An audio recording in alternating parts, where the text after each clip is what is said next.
All right. Good morning, and thank you to each and every one of you for being here with us today. We are pleased to be able to welcome all of you who have been with us throughout this successful journey with the Beyond4 Launchpad 360. A very warm welcome to all of our distinguished guests who are here with us today in this session. Today marks our first cohort finale for the year 2021, and we are proud to be able to host it today here online with you. Before we get started, we at Beyond4 would like to express our sincere appreciation to all of you who have dedicated your time and effort to ensure your success and the completion of this high-impact Beyond4 Launchpad 360 series. We would like to welcome the ecosystem of success who are with us today.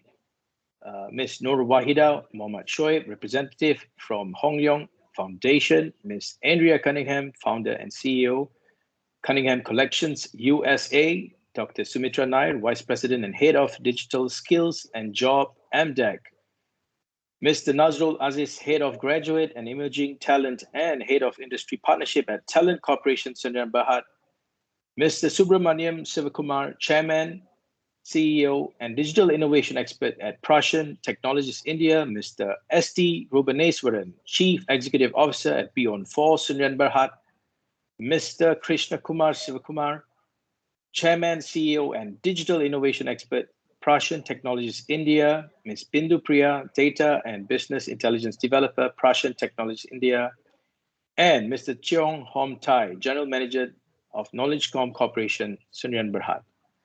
We couldn't have done it without you. In fact, it was a fantastic experience with all of you. Right, to welcome you to a great start today, we cordially invite Mr. S.T. Rubaneswaran, Chief Executive Officer, Beyond4 Sundar Berhad, to launch us into today's event. Let's all welcome Mr. Ruben online.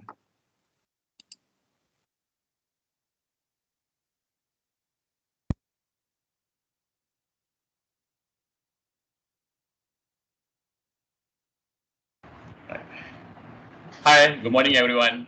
It's good to see everyone here this morning. Thank you all for coming today. Today marks a milestone for our program on the Beyond4 ecosystem itself, on our skills accelerator. We've got quite a bit of people in here from different various agencies, from our partners from Singapore, from our partners from India, for new partners from the US, from the UK as well. It's good to get everyone in here and just to commemorate our event on having our first pilot batch from Beyond4 on the skills accelerator model. So you guys may be wondering what is Beyond4? Those you all know about us, those of us you're just coming to find out about us. We are actually an ecosystem that we look at accelerating models. That means we accelerate on our skills, our careers, our education, our innovation, and the startups. So that's what we do. So this program was actually being launched together with Hong Leong Foundation. We went to Hong Leong, the bank. So our first partners for this whole ecosystem in Malaysia was Hong Leong. We went to them, we spoke to them, and then we started a Beyond4 ecosystem over here. And we kind of like crafted the first program for the skills accelerator together with our partners from India, Prashan, Mr. Subbu, Mr. KK. They all are in here in this program as well, which they'll be presenting also on their thoughts and their journey. So basically what happened was we all got together, we made it into an international program where we had participants from Malaysia, we had our partners from all over the world coming together just to solve the talent problem or digital problems, that how can we create talent in Malaysia that is tech savvy, good, able to solve any types of technology kind of problems. So that's what we did. So Beyond4, what happens is Beyond4 is an integrating accelerator, as I mentioned earlier. We are the first of our time in ecosystem in Malaysia. We started off in Hong Leong, HLX Tower in KL. So what we did was we kind of like crafted out 5 different accelerators together with our partners, Prashan from India, where we crafted 5 accelerators, and these are the accelerators that we actually made up, which are the education accelerator, the skills accelerator, the career accelerator, the innovation accelerator, and the startup accelerators. So all these accelerators are actually coming into play where we're actually building the ecosystem around it. So education accelerator, we have a college up where we're looking at accelerating all the students in their diploma level, in their degree level and all, trying to get them into what the industry needs. The skills accelerator program is what we did now. Our first POC is actually from the skills accelerator, where we actually look at candidates and clients to be skilled in our LAUNCHPAD program, which we are about to showcase. It's a 400 hours program that covers on various aspects on the training, the skills, and the certification, and the hands-on project. And they actually go on to work, they go on for an internship model with our partners around the world. The career accelerators, where we look at actually placing them for jobs. That means once they're out of there, they look at how do we get them talent, how do you get them jobs around the world, global talents, getting them remote jobs for Malaysians, how do you actually get them out there? So once the 3 parts are done, the last one is the last 2 is the innovation accelerator, where we're looking at problem statements, the talents that we create from the 1, 2, and 3, where we are looking at how can we some of them where we look at coming up with problem statements for the industry, finding out the best solution, how to solve it, coming out with ways and methods. So we have an innovation accelerator program that also being done. And finally, from the innovation accelerator program, they move out to the startup accelerator. So what our whole idea of this concept is, it always starts with the talent. If you want to build a startup ecosystem for the country, you need to first identify the talent that comes into it, talent that's going to be trained, talent that's going to be nurtured.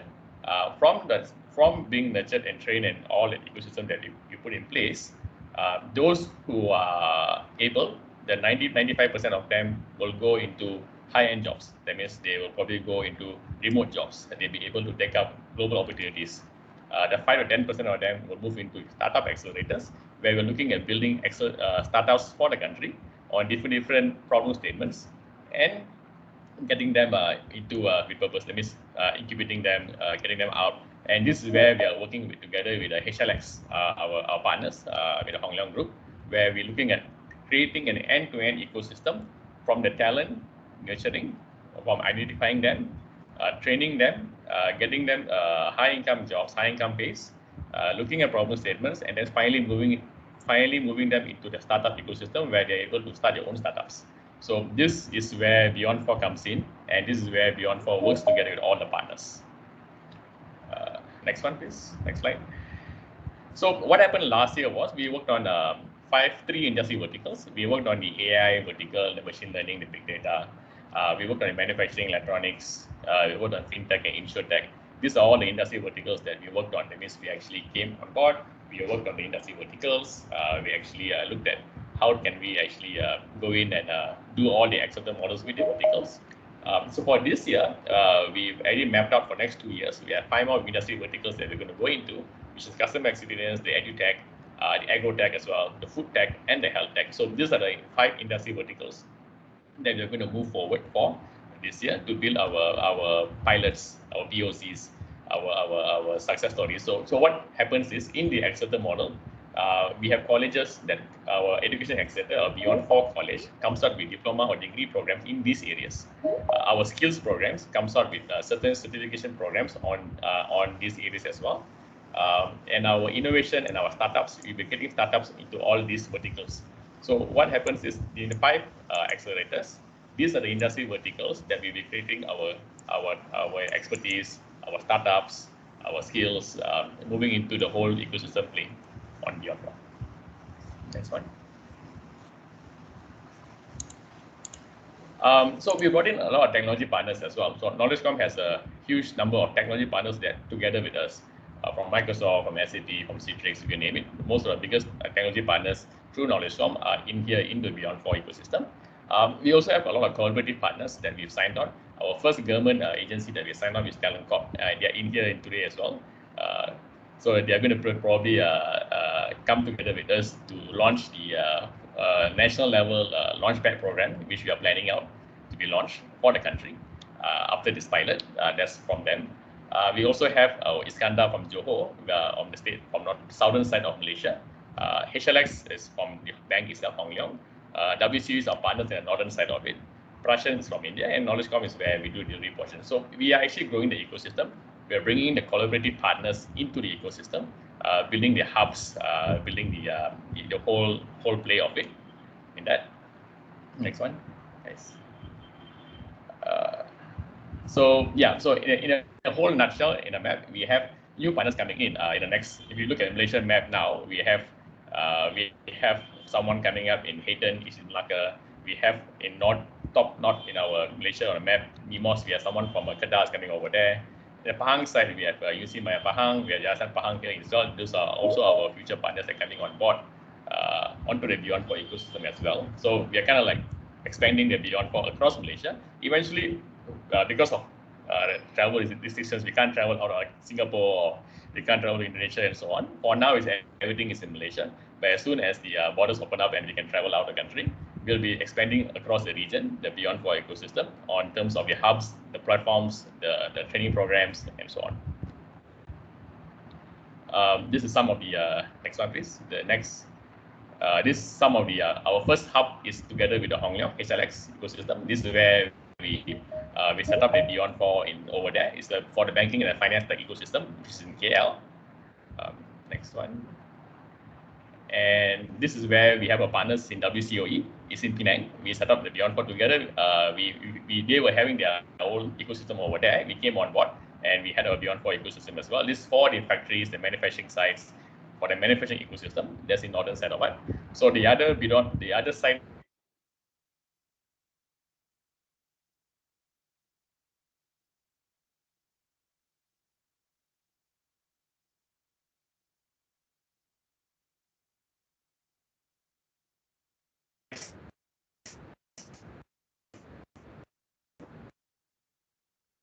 we will have covered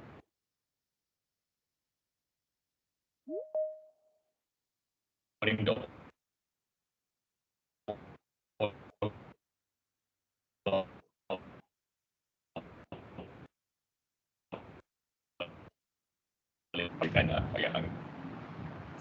okay. So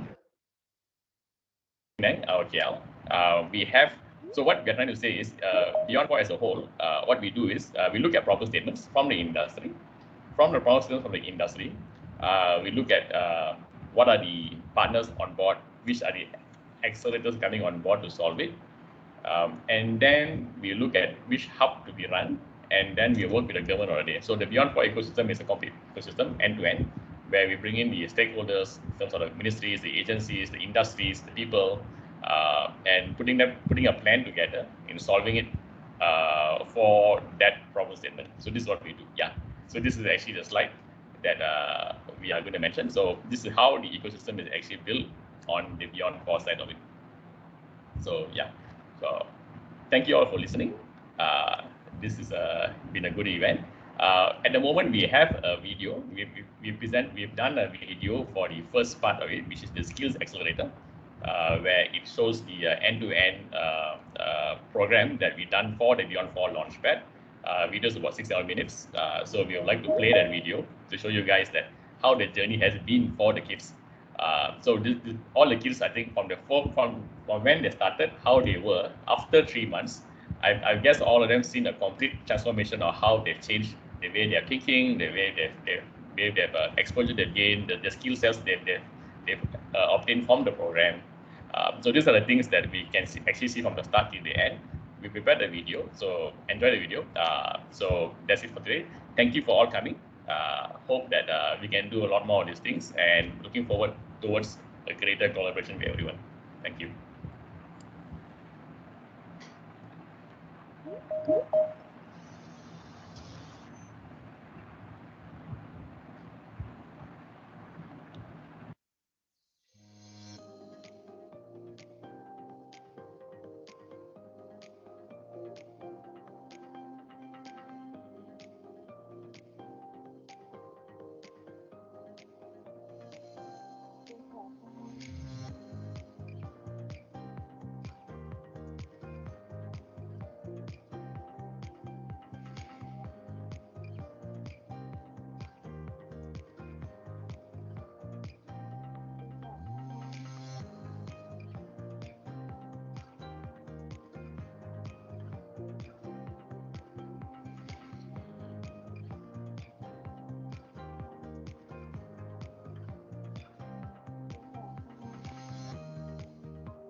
I only had brief knowledge on programming and MySQL, which I have learned it through the self-taught way before I joined this course.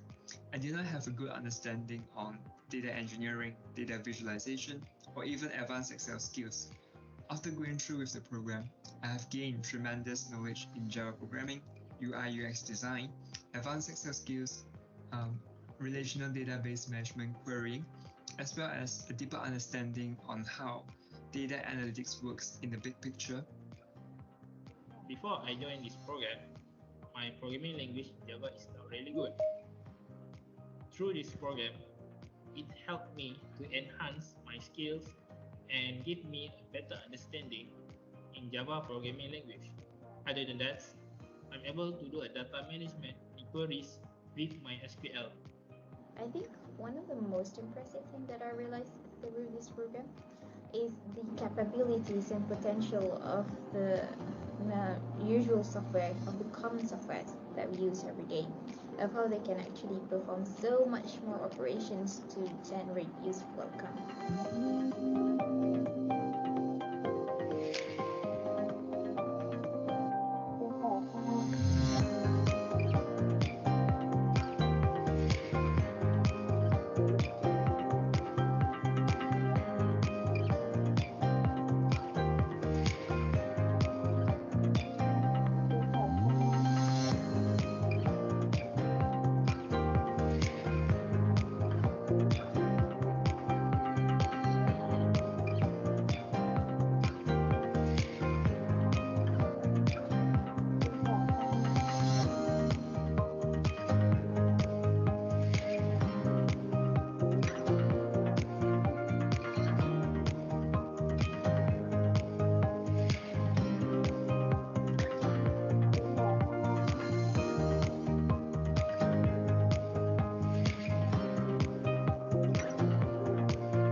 Given ideas and guidelines, key points and tips on how we can go on to discover more of the topics or more of the tool.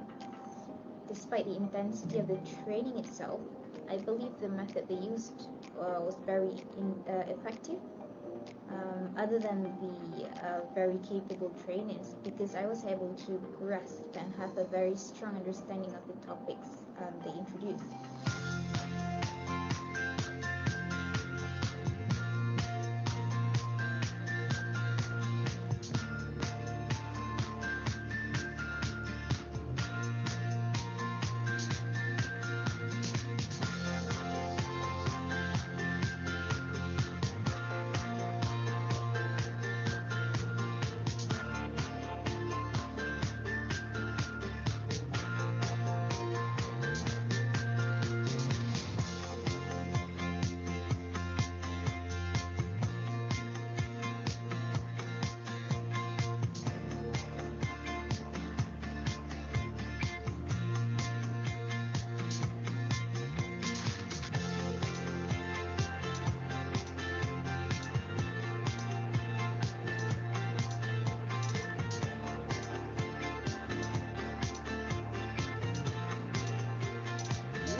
Despite finishing my degree, I must admit that my understanding in what I've learned was a bit lacking.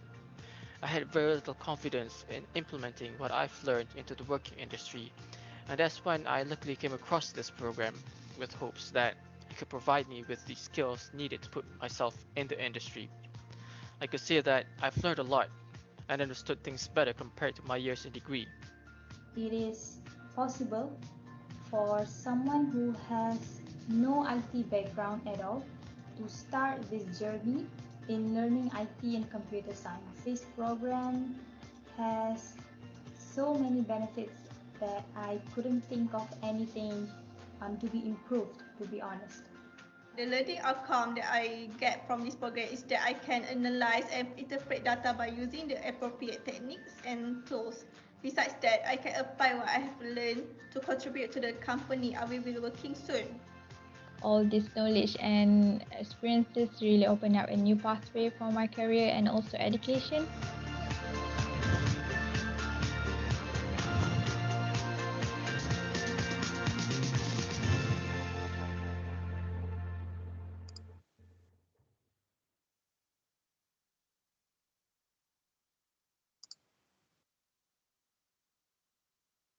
Thank you, Mr. Ruben, for the amazing launch into this ceremony. The video has covered a great overview. Now, let's continue to accelerate.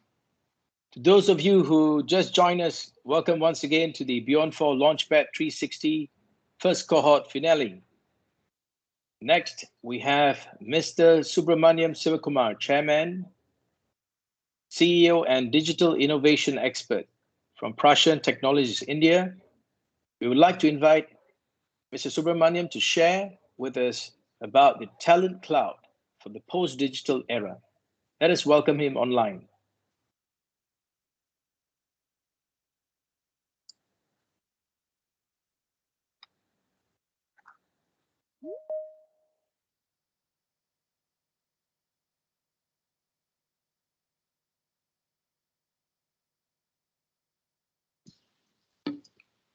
Hey, good morning all.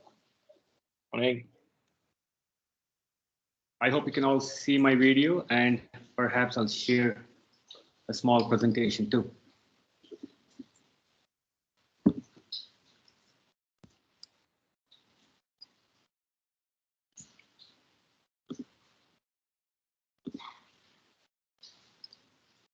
So let me know if you can all see the screen, my presentation.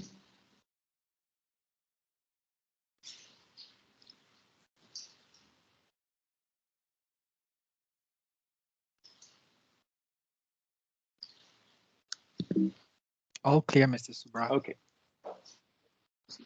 Okay. Thank you. So good morning. Good morning to folks here in Malaysia. So we have beautiful weather here today in Bangalore. I'm calling from Bangalore.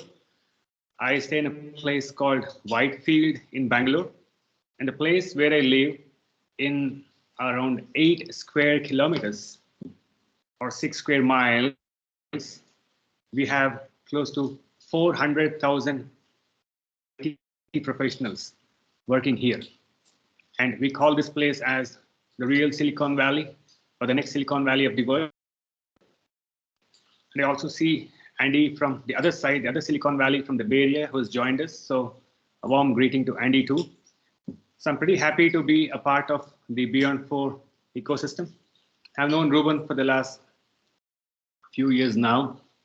His energy and his passion for transforming the talent in Malaysia is inspiring and infectious. So we are building together what we call as the Talent Cloud 2025, a talent cloud where you can pick top talent and deploy them globally. So companies seeking top talent can go to the talent cloud, identify talent based on their needs, and then they can engage them. So this is a fairly ambitious project. We are building this ecosystem globally, and we're very happy to find great talent in Malaysia. So just a small thing, how we are approaching the talent cloud. So today we officially call ourselves as living in the post-digital era. So there was a time when things were about to turn digital, and many people say that the iPhone initiated the digital era. That's when the whole focus moved from merely software to something which is more tangible as hardware driven. With the iPhone, with the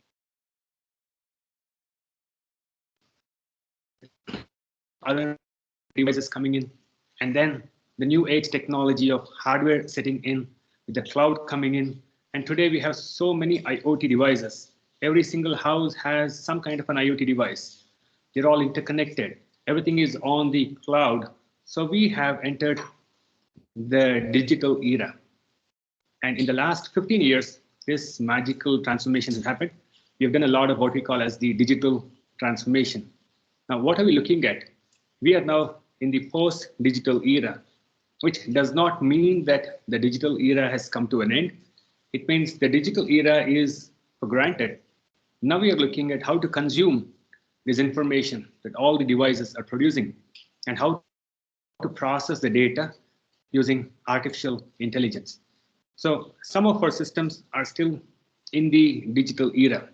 Our learning systems are still addressing the digital era. Some of our learning systems are in the pre-digital era, which obviously means the gap between what happened and what existed in, say, 2004, before the iPhone, and what we have today is phenomenal. Technology has just grown exponentially. So we are looking at identifying talent and looking at 2025 and creating the talent cloud for 2025, or what we call as the talent for the post-digital era.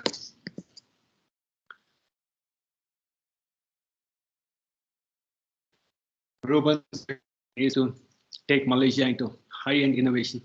So we are looking at crafting the digital future together. And a few things that I would like to share. In general, our experiences working with different IT majors. So we have been fortunate to work with some of the largest Fortune 500 companies. We have upskilled people in companies like Microsoft, Oracle, Siemens, Intel, Amadeus, and our experience of having skilled over 60,000 folks globally at all levels has taught us a few things that I would like to share. So the 4 things that we have learned from our clients, among many things, I just want to limit this to 4 things, are I see every single team which is pursuing innovation is absolutely determined, which means innovation teams don't simply have problem tellers. They have problem solvers. They redefine the statements as the problem to solve is this, rather than this is a problem. And that determination to achieve results, the determination to solve problems has been outstanding. I've learned a lot from this working with folks at Microsoft or G Healthcare or Intel or Novel. The second thing I have learned is creativity is a very, very critical skill. Unless people are creative, you don't find different ways of solving the problem. So mostly we head and think we are into dead end because of perhaps we are not applying the ample creativity each one of us have here. So I remember the good old days in 2000, one of my engagements at Intel, where one of the engineering team had to crack 160,000 instruction set in a relatively older architecture. So we call this as Pentium 3. So most of them might not have seen the Pentium 3, although it's not too old. On a Pentium 3, we had to process 160K instruction set and do a lot of computation and produce results. So in this engagement I was called for, the entire processing was done in 15 seconds, which was mind-blowing. The whole thing had to be optimized under 3 seconds. So the kind of creative thinking these engineers applied was commendable. And I also saw how a brilliant company like Novel Network, they were the leaders in networking in those days. So they used to work on some real complex application. The entire open office or the office suite we have was originating from open office initially came up with, and that was really designed to make sure that every person using SUSE Linux or Linux operating system would have something comparable to Microsoft Office. So their empathy for the end user was something that I learned. And finally, the obsession for quality is something I picked from Microsoft. So a phenomenal company. They just make sure that every single thing is delivered with their quality systems. And GE taught me, measure what you wish to manage. So truly, if you have to progress, you got to have your metrics in place. So numeracy is a skill that they practice a lot. So we are trying to look at the learning from all these top corporations and train the people in Malaysia. We've been fairly successful in doing this in different geographies. We had a rather very young team similar to the talent we have in Malaysia, who were trained by us and who worked with the largest hospital in the world, HCA, Hospital Corporation of America, building one of the largest ecosystems for US healthcare, which was amazing, processing about 2 billion healthcare transactions, managing hospital claims of a couple of $1 billion annually, integrating with 672 insurance plans, working with 3.8 million lives. Something at this scale was possible because of young minds. Perhaps, had we had slightly more experienced people, we would have heard multiple times why this would be a problem or why this would be a challenge. Sometimes experience comes in the way of innovation because we pick our fears and sometimes we miss out. These young minds whom we deployed had no experience, which also means they had no fear. And something of this scale was truly possible because of these young minds.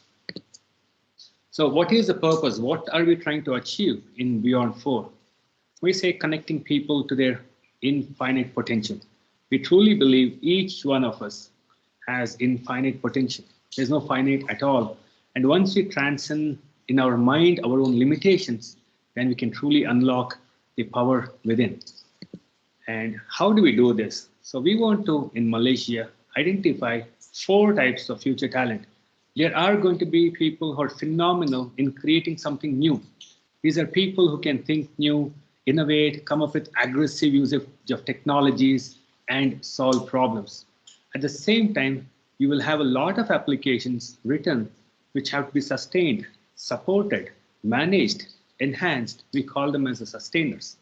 And then we will also have the disruptors. Disruption in technology is very less about technology. It's more about the sense of solving a problem and creating tangible business value.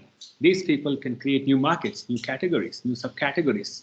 And then we have the humanizers who are looking at applying digital innovation with responsibility. We call it as responsible digital innovation. And we believe that immersive learning is a key. Any skilling program has to be done the hands-on way. It's not so much about technology, it's about people's ability to conceptualize products, understand the requirements, know what's the solution architecture. understand how to write precise requirement specifications, how to prototype applications, how to capture the data rules, the business rules, the UI rules, how to handle non-functional requirements, and a whole lot of things. Any program which blends all this together, makes it immersive, engages the learners and challenges them and makes them solve real problems is bound to succeed. And to finally conclude, truly for innovation or for Malaysia to create great talent, the challenge is not technical. You will very seldom see people getting stuck with a technical issue for beyond a few weeks or a few days or a few hours. The challenge is truly the core competence is needed to excel. So people's ability to understand the problem, people's ability to establish the scope of what has to be done, ability to do deeper examination, analyze, problem solving skills, presentation skills, and not waiting, being proactive, going there, solving the problem, and being obsessed with quality. That's a very important thing. And result orientation, planning, seeing things ahead, reporting skills, what to report, when to report, how to report is as important as business intelligence. And accountability. Am I part of the team or can I own the results? And then how prepared are we for every work that we do? And collaboration, numeracy. There are a host of things. Of course, technical skills are very critical, but the problem has to be treated holistically. So our effort working with Beyond4 is basically to make sure that we can transform some of this young, bright talent. And working with people here has been great learning for us. They've made phenomenal progress, much beyond what we thought would be possible. They've taught us a lot on how to approach the Malaysian geography, and we're very happy to be a part of Beyond4. So thank you all for your time. It was a pleasure talking to you. Thank you.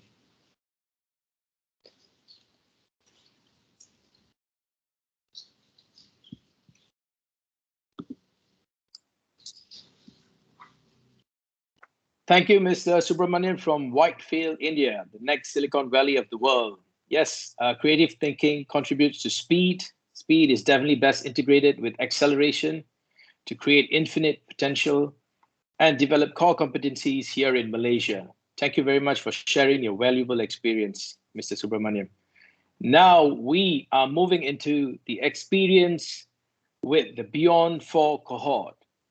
Let us welcome Ms. Andrea Cunningham, founder and CEO, Cunningham Collections USA, also marketing guru who launched the first Apple Macintosh with Steve Jobs and author of the Get to AHA. Welcoming Ms. Andy online. Thank you very much. And hello, good morning, Malaysia. It's so great to be here. I am speaking to you here from sunny California. And I'm just going to take a few minutes to talk a little bit about positioning, which is the expertise that I have, and how that relates and will relate to Malaysia's talent opportunity. So let's go.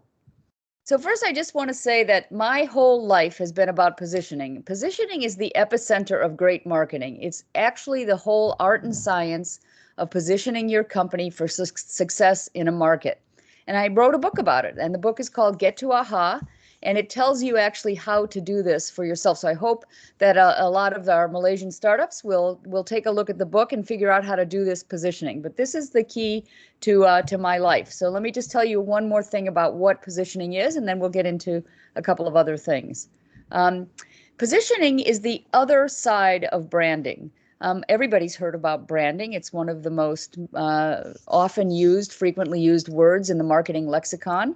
And branding is the emotional side of a company's identity. But the rational side of a company's identity is what we call positioning. It's the expression of a company's strategy in very plain language. And if you don't understand what that is, if you can't get that right, you're likely to miss out on a bigger branding opportunity. So we're big believers in doing the rational side of what your identity is and then matching it up with the emotional side. So that's really what positioning is all about. And the thing is, it turns out that positioning is everything when it comes to marketing. I've spent my career working with all these companies that are listed on this slide and many, many more, and helping them build their brands and helping them increase their valuations. And it all started with positioning. Back in the 90s, when the internet was first starting to emerge, I worked with Cisco to completely increase their valuation to an enormous, by billions with positioning. We created something we called the internet economy, and we positioned Cisco at the core of that. And it raised their valuation by billions. More recently, we did the BlackBerry turnaround. You might remember BlackBerry as the dying smartphone manufacturer. Well, today, they are an enterprise software security company, and we helped John Chen, their CEO, do that turnaround and reposition the company around a concept we call the enterprise of things. And we continue to work with companies to increase their value, whether they happen to be a small startup like Skyhive, which is doing something brand new that we're calling humanomics, or whether it's a really large company like Oracle or SAP or Xerox. But positioning is what creates value. Now, it was mentioned that I have done a lot of work with Steve Jobs on the launch of the Macintosh, and I did. And this is a photo of Steve at his home in Woodside, California, right before that Macintosh launch in January of 1984. And the reason that I put this up here is not only because Steve and I worked together for several years, but mostly because there were a lot of mistakes made with launching the Macintosh, which is really what got Steve Jobs fired from Apple in the first place. And the lesson of those mistakes was really around positioning. Steve was insistent upon positioning the Macintosh as a business computer to replace the IBM PC.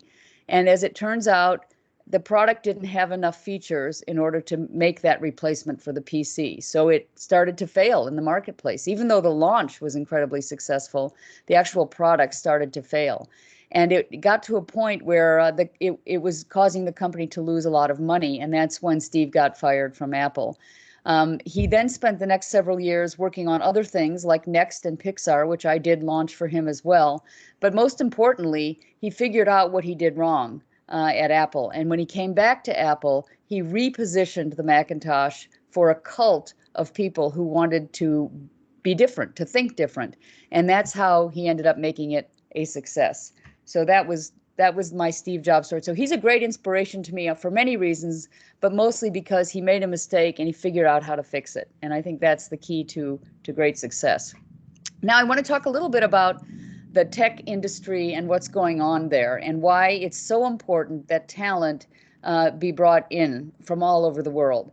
First of all, we have a more than $5 trillion industry here that we're dealing with. There are more than 22 billion devices connected to the internet today. There are 140,000 California tech jobs just in California alone, posted just in Q2 of 2020 alone, 140,000. And finally, AI, artificial intelligence, is projected to add $15.7 trillion to the global economy by 2030. We are talking about a burgeoning market that's going to have to need a lot of talent. Tech needs talent in order to proceed. And places like Malaysia and organizations and efforts like BEYOND4 are exactly what the world needs to bring this kind of talent to the amazing innovations that are going to continue to change the world as we all move forward. So what I want to tell you is that we and I can help position Malaysian talent to win in this new world. And I would love to work with you in order to do that because there's so much talent there. I want to just say a little bit about that talent. Subu, who just spoke before me, introduced me to BEYOND4 as a team that was geared to help with the development of our new marketing software product, Posmo, that is automating my positioning methodology that is in my book. We were so impressed with the drive, the talent, the ingenuity, the creativity, and basically the speed with which that team was able to operate. And our CEO, who is also my son, Cormac Siegfried, is going to tell you a lot more about Posmo later and our magnificent Malaysian team that we were able to work with. And now what I'm going to do is turn the program back over to probably to KK. So thank you very much, Malaysia. It was wonderful to work with you and wonderful to be here.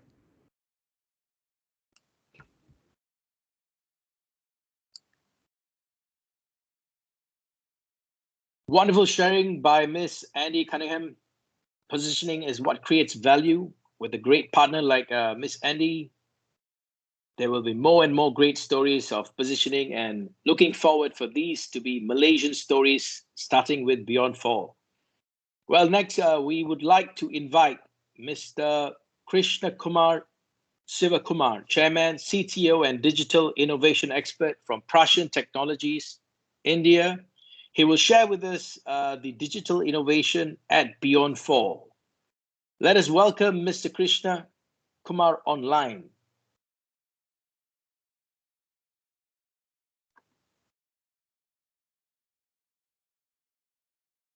Hello, Premam, able to hear me? Yes, Mr. Krishna, I can hear you. Wonderful. We just need to see you. Able to see me and see the screen? Right, we can see you now.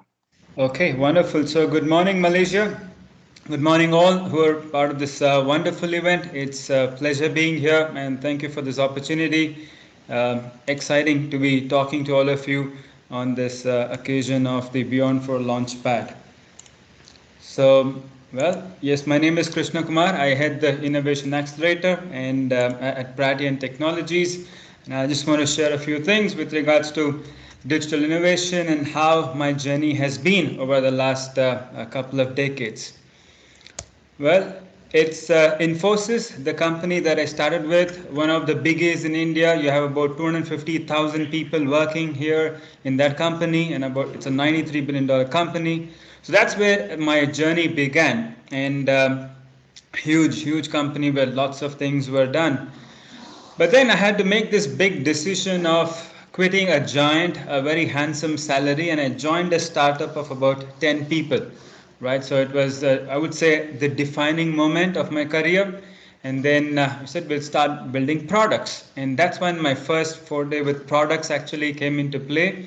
And I was building a huge ERP solution for a German company called Guring. It was one of the most fascinating experiences. And I was just about in the early 20s, and I was talking to the CEO of such a big company. Guring had its offices in about 30 countries. And so that's one of the biggest moments, I would say, with my innovation journey that happened. So what it really taught me was German precision engineering. So what kind of precision that Germans work with. So that was a great learning experience. And it also taught about not just depth, also breadth engineering. Now, how do you see 15, 20, 30 different components? We had to automate, we had to build a lot of solutions for the business, integrate with huge machines that were coming over from Germany, huge production machines. How do we look at all of these elements and then engineer a solution? So that's where my first journey began with regards to innovation. So our systems were interacting with Singapore and Germany and Argentina, many different countries. So I'm very happy to also say that the solution is still going on. It's been 14 years. So the key there that I learned was, how do you architect a solution for the future? So typically the shelf life, as they say, so 2 years, 4 years, 6 years, and I'm really happy that it's been 14 years and it's still going strong. So that was the first foray with Guring, one of the companies with the German precision that taught me a lot in my career. Then I was given an opportunity to work with Microsoft. So that was another big moment, I would say, which came my way, and extremely delighted with that. I'm sure all of you would have heard of IPL, something which is a big industry, a big sport called cricket in India, which is equivalent to the English Premier League in the UK, in England, and maybe the Major League Soccer or the NFL, the Super Bowl in US. So that's as big as this. Just to quantify that, you have 1 billion people watching IPL. So that's the scale of Indian Premier League. And well, I got an opportunity to work with a lot of these teams, naming Royal Challengers Bangalore, Mumbai Indians, so one of the champions that have been doing very well, the Delhi Daredevils. So I had this opportunity to work with all of these companies and build their entire portals and the CRM systems, integrations, solutions. Now, this was a different challenge of its own. So the first foray was a B2B environment where I had to look at businesses from across the globe, see what business users wanted, and then design solutions. Now here it's consumers, it's a world at large, it's public who are actually viewing what we are doing. So there's a different challenge to meet. And this experience taught me how to think about user experience. How do you design solutions for people maybe from 10, 12 years old to about 50, 60 years old, a very diverse audience, somebody who likes a specific theme. That's a kind of wide array of user interests and journeys we had to keep in mind. And that's when we built all these portals and huge systems with Microsoft. So that was, again, a brilliant journey, something that I cherish a lot, working with Microsoft and building all of these things with the IPL that was there. So that was the first decade, and from there I joined Pratian, and that's when we came together. And I started this also with Subbu, who just spoke to me before. That's our office in Whitefield, India, the IT hub. So it's been a decade with Pratian, and I've been working with various clients, right from your Amadeus to your Siemens, to your Eurofins, Microsoft, Philips, right? So on and so forth. Lots of organizations. Now, this was a different challenge. This was a different experience. Now, what was the challenge in front of us? Well, we had clients who said they want to hire young, fresh talent out of college and innovate, build solutions, build products. Can we break the barriers and have these young minds delivering the solutions that their businesses wanted? So here I was coming from a background of working with all these biggies, building large solutions, corporations, and now working with young talent and young people trying to make a difference in the organizations with the culture and the solutions. So that was a proposition in front of us, and it was a fascinating experience. It taught me a lot, right from how a young person in college would think to a 20-year-old architect. So how does the thinking pattern change when you actually build solutions or innovate? What really comes in the way of innovation? What should we be aware of when we actually do innovation? So such beautiful learning I had, and we built one of the largest US healthcare ecosystems. So I architected this whole system. Huge, as Subbu already gave me the numbers, gave you the numbers, right? So 674 plans, 2 billion records. We integrated with 246 hospitals. So a crazy tech stack, and it was awesome to build.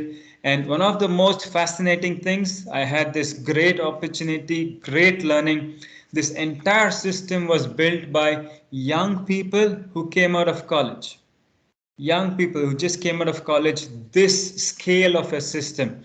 So that was one of the defining moments, I should say, which taught me a lot personally how to actually break the barriers in mind and look at innovation, achieve what maybe many call as the impossible, but then we did it, we made it happen. So from there, we said, okay, we moved on to building a lot of ecosystems. So IRC, WRC is another organization I represent. So I had the R&D there.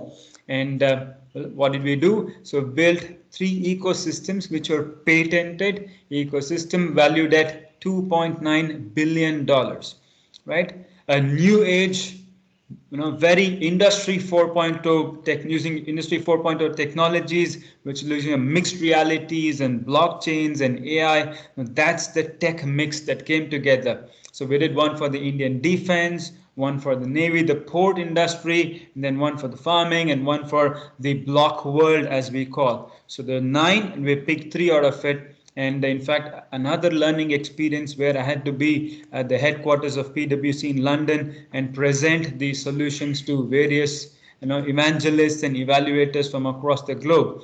So, well, awesome experiences. And we built this again with young minds, people who were just about 6 months, 1 year, and 2 years experience in the company. And they came and built these solutions and took innovation forward to whatever we were doing. So that I would just like to talk about, show you what we actually did with a sample of for the innovation I'm talking about with the mixed reality. Here's a small glimpse of what we did. So this is with the Microsoft HoloLens, and I hope all of you are able to see my screen.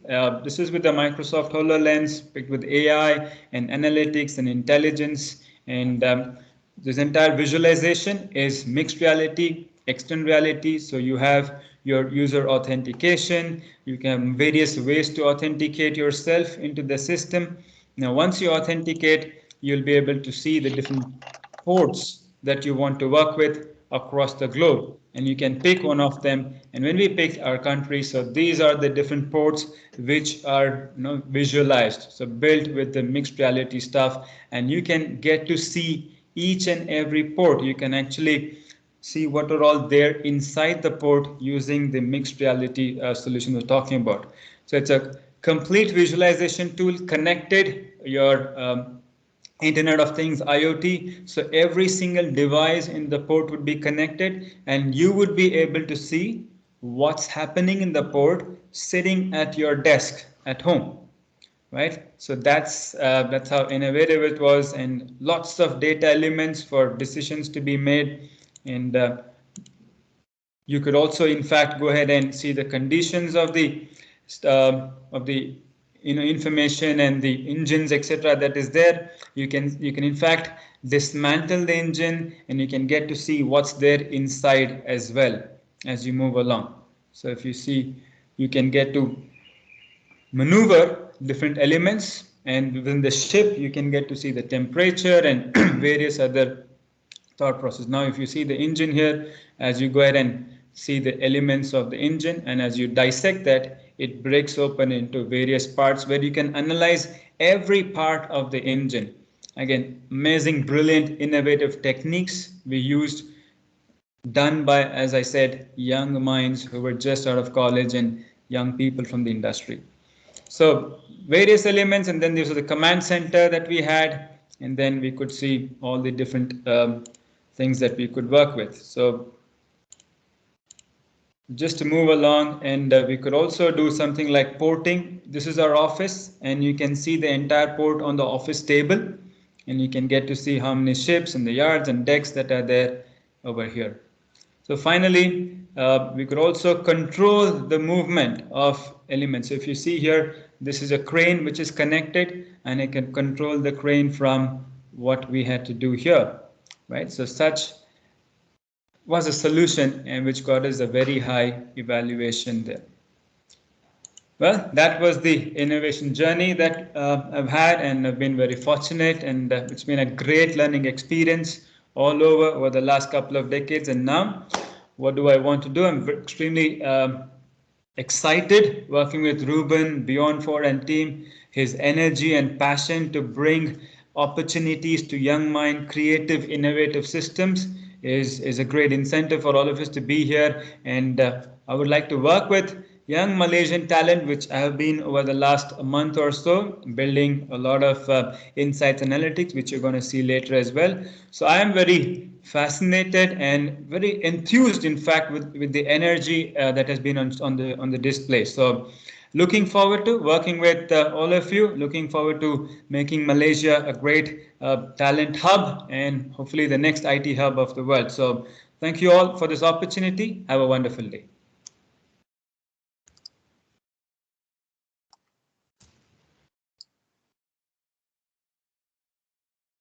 Well, startups are continuing to grow. Every startup that perseveres will live to tell a true story and wonderful story.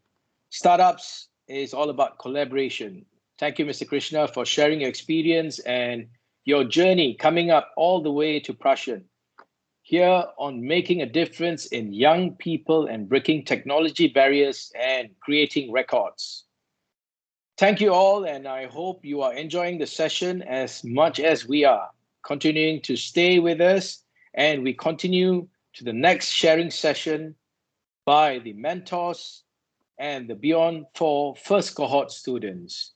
Our first mentor, we welcome Ms. Bindu Priya, Data and Business Intelligence Developer from Prashan Technologies, India, to share with us her journey in this Beyond 4.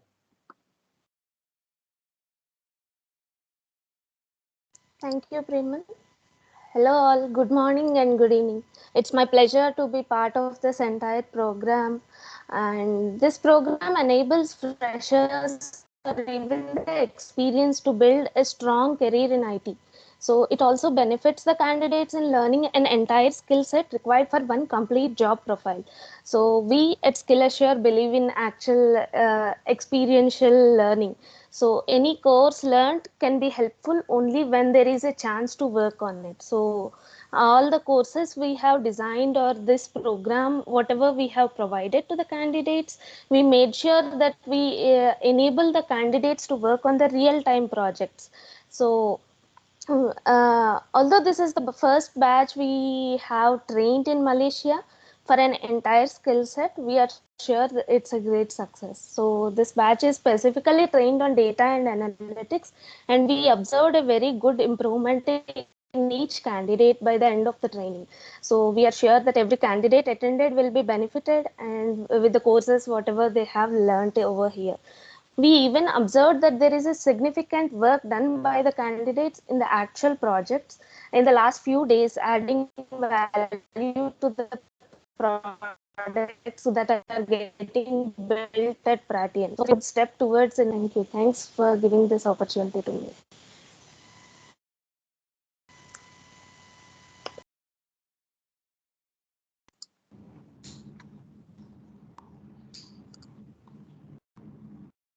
Thank you for this sharing from your perspective of a mentor, Ms. Bindu. Next, let's hear it from our second mentor, Mr. Cheong Hom Tai, General Manager, KnowledgeCom Corporation, Sdn Bhd. Hi, good morning, everybody. So it's good to be here. I'm Hom, right? You just call me Hom from KnowledgeCom. So as the delivery partner of Beyond4, it's been a delightful past 3 months. I still remember, when we started, my team was trying to recruit all the fresh graduates for this program, and particularly from the underprivileged group that meets our sponsors, Hong Leong Foundation requirement. And one of the questions people ask, what is LAUNCHPAD? Who is Prashan? What is Discovery? There's so many questions. And my team was struggling to understand, the iteration, the multi-dimensional assessment, what is the solution design, and of course the mentoring. But I think finally we have arrived today. Okay, we understand now the concept, and so we are really proud of the candidates who have joined us on this journey. They have such diverse fields of studies. We have candidates from aircraft and engineering technology. Some have degree in physics, some even from bioindustrial technology, and they all have made it all the way.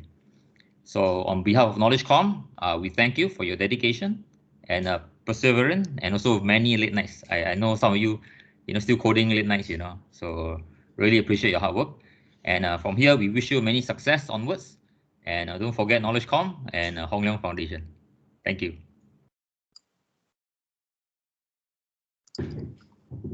All right, the mentors are proud of their students and have shared their perspective. Now let's hear students, and let us hear them share their experience. To begin with, we call Rosilawati binti Roslan, Lukman Hakim, and Muhammad bin Taib. Thank you. Hi everyone. So my name is Rosilawati, and as a student for this program, I actually had a very good 3-month learning experience. The first 2 months we had online classes in various topics, which is really useful for us in terms of preparing ourselves into the work life. And the most interesting portion of this program is the hands-on part, which is what we're doing now. Basically, we're involved in a real project, and I am lucky enough to be able to join the team to work with the Cunningham Collective, a company led by Miss Andy Cunningham. This project gives me the exposure on what working life in data science would be. And being able to work with people from India, from US, it is also one of the uniqueness of this program, and it's a once in a lifetime opportunity for me. So overall, I had a very good experience, joining this program, and I would highly recommend this to others. I've learned a lot in terms of technical and soft skills.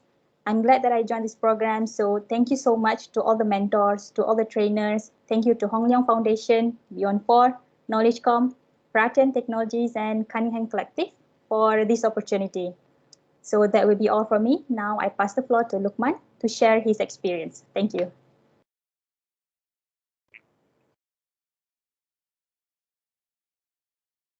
Hi, thank you, Rose. Hi, my name is Lukman. I am feeling really glad to be chosen as one of the participants for this Launchpad 360. I think this program is very beneficial to me to upskill my knowledge and talent in data analytics. For the first month of this program, I had been exposed to the technologies and analytic tools such as MySQL for data queries and management, Microsoft Excel for data gathering and data cleaning, Java programming, and Power BI to visualize our data, and more. For the second month, I learned a lot how to do the experiment with data and train our machine learning model on Microsoft Azure platform. It gave me a lot of understanding on what is pipeline and how it is work.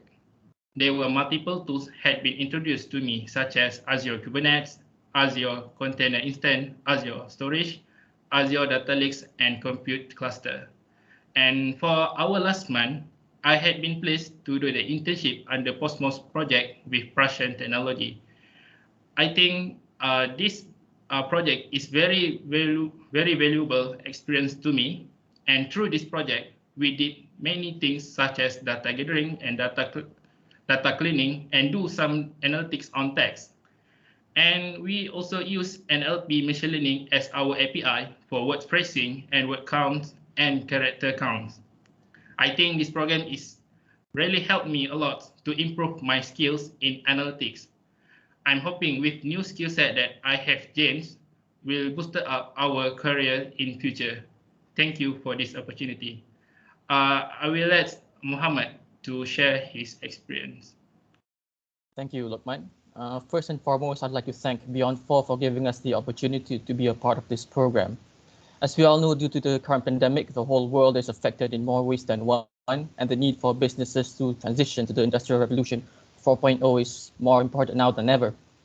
Throughout the 3-month training program, we have been taught from programming skills such as Java and SQL to handling data-related projects using Microsoft Excel and Power BI. It would be a lie to say that there weren't any challenges along the way, as some of us faced problems with our internet reception during classes, but luckily there were class recordings to refer back to.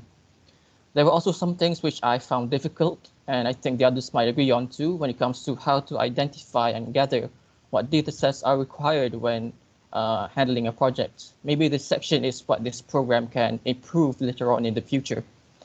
Overall, what I loved most during the program was being able to implement what we've learned into practice and experience what it was like working with a real-life project, especially with a notorious client from the US.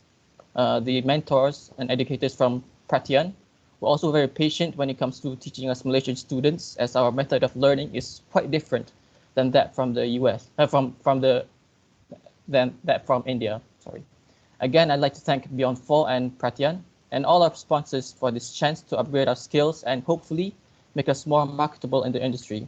I'll pass the floor back to the host. Thank you.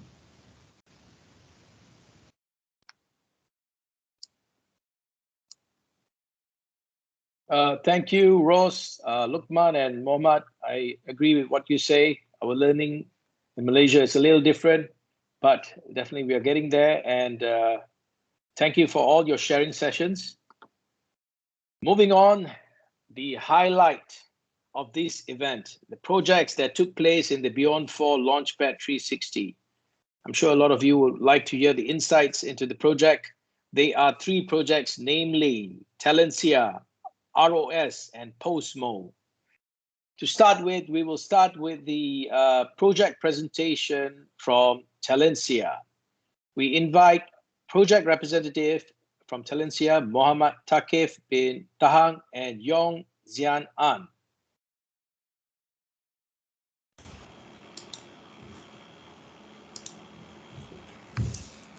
Thank you. Because it starts with Muhammad.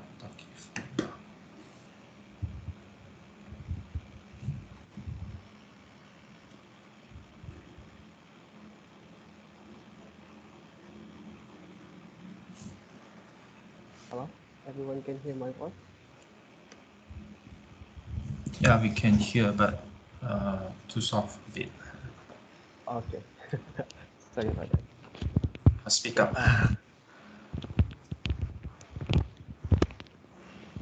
Hello, hello, and good morning here in Malaysia. Today, me and my partner Yong will present to you our project. So, before we start, I would like to introduce our team. So our team consists of 5 amazing people. The first one is Siti Mariam Silahuddin, and the next one is me, Muhammad Takif bin Tahang, and the next one is my partner for today, Yong Xian An, and we have Nur Iza Isa, and lastly we have Fong Dat Ming. So to start with, we will go by first introducing our project to you all, which is to come out with dashboards for Teleshare Global Platform, what it is and how it works, what are our expected outcomes, and how do we navigate through the first day knowing that this project until today. We'll show you the dashboard that we came out with and also some suggestions for possible development. So the first one is the project overview. So, great talent, global opportunity. That is the tagline used on the platform of this project. So what is this platform actually? In simple words, it is a hiring platform. But with a twist, it caters for only tech talent, and it also acts as an intermediary platform between clients, which are the companies wanting to hire people, partners and organizations in charge of submitting candidates to be hired on the platform. So you can see here the example of the wireframe. So to give you a clearer picture, let's say you are a candidate and your profile would be submitted on the platform. So this happened as there is this one company. Let's say company A requested the platform to find them 100 candidates for positions they need to fill. What will happen next is you will be going through a series of interviews conducted by Teleshare Global employees in order to filter candidates before they can submit the selected candidates to the client company. So the next section will be our workflow. So throughout this project, we have done, throughout this project, we have done several tasks. Here are the workflow of this project. We start by about and also understanding the data set so that we can plan what analytics that we need done. Then we can extract all the possible business intelligence from the data set. After that, we ask for validation and approval from our mentor, Mr. Subu, to proceed with our tasks. Next, we prepare some wireframes, which I will show after these, for our dashboards and show it to our mentor for feedback. Then we perform data cleaning to our dataset, and lastly, we visualize our data on Power BI. So, after understanding the project and its platform, the next important step that we took during the earlier stage was to list down all the possible business intelligence that can be extracted. This also includes the rationale of each component and possible visualizations of each of them, listing down the entities that are involved in the platform, such as client, partners, candidates, as well as those that might be working in the background, like managers and interviewers. We took the time to figure out from each entity's point of view in the team that might be useful to have information and asking questions of what and why. For example, what are the things that are important to a manager or to a client and why is that, so on and so forth. This will help us determine how we are displaying the information in our dashboards. So here are the example of draft that we made during the process. And here is our draft wireframe. Sorry. Here is our draft wireframe. Drafting wireframe allow us to visualize different possible layouts and themes to use. Next section will be the dashboards. So for the dashboard, drafting wireframes allow us to visualize the result and analysis and business intelligence in 5 different dashboards. Start with candidate analytic dashboards, which summarize on data of the candidate. Continue with the interview analytics dashboards, funnel analytics dashboards, talent profiling, and CV analytics dashboards, and lastly, the candidates to the company mapping dashboards. We will go deeper into details while presenting the dashboards. So here is the first dashboard, the candidate analytics. These dashboards show the analytics for the candidate. You can see at the top dashboard, there is a 4 filter: client name, partner name, notice band, and date of submission. At the cut section at the top, we can see the total submitted candidate profile and how many onboarded the client, how many in the HR round, and how many have declined the offer. At the bottom of it, there is the map that shows the location of the candidate based on the profile so that the client can identify which candidate they want based on their location. Then we look at the first histogram at the middle of it. It shows the count of candidates by projects, where we can see the number of candidates per project. Then we can see the histogram for count of candidates by skill at the beside it. Then the next histogram shows the count of candidates expected by CTC band. You can see at the bottom of this. Here, the client can pick the best candidate based on the experience they want. And the last histogram shows the average of expected CTC by experience band. Here, the client can see the trend of expected CTC over the year band. So next, I would like to invite my partner, Yong, to continue the presentation. Okay, thank you, Takif. I take it from here. Okay.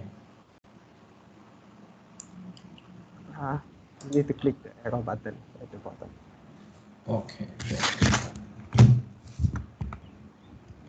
This one? Yes. Okay. Okay.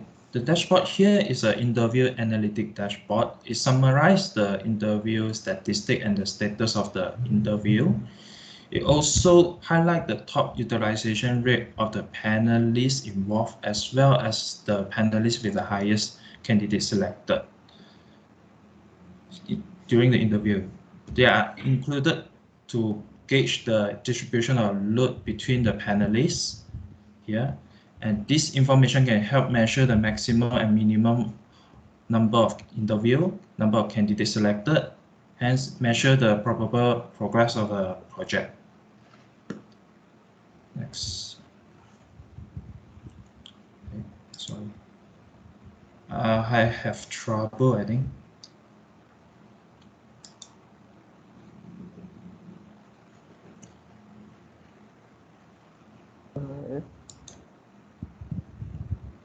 Maybe Takif, you can help me to click on.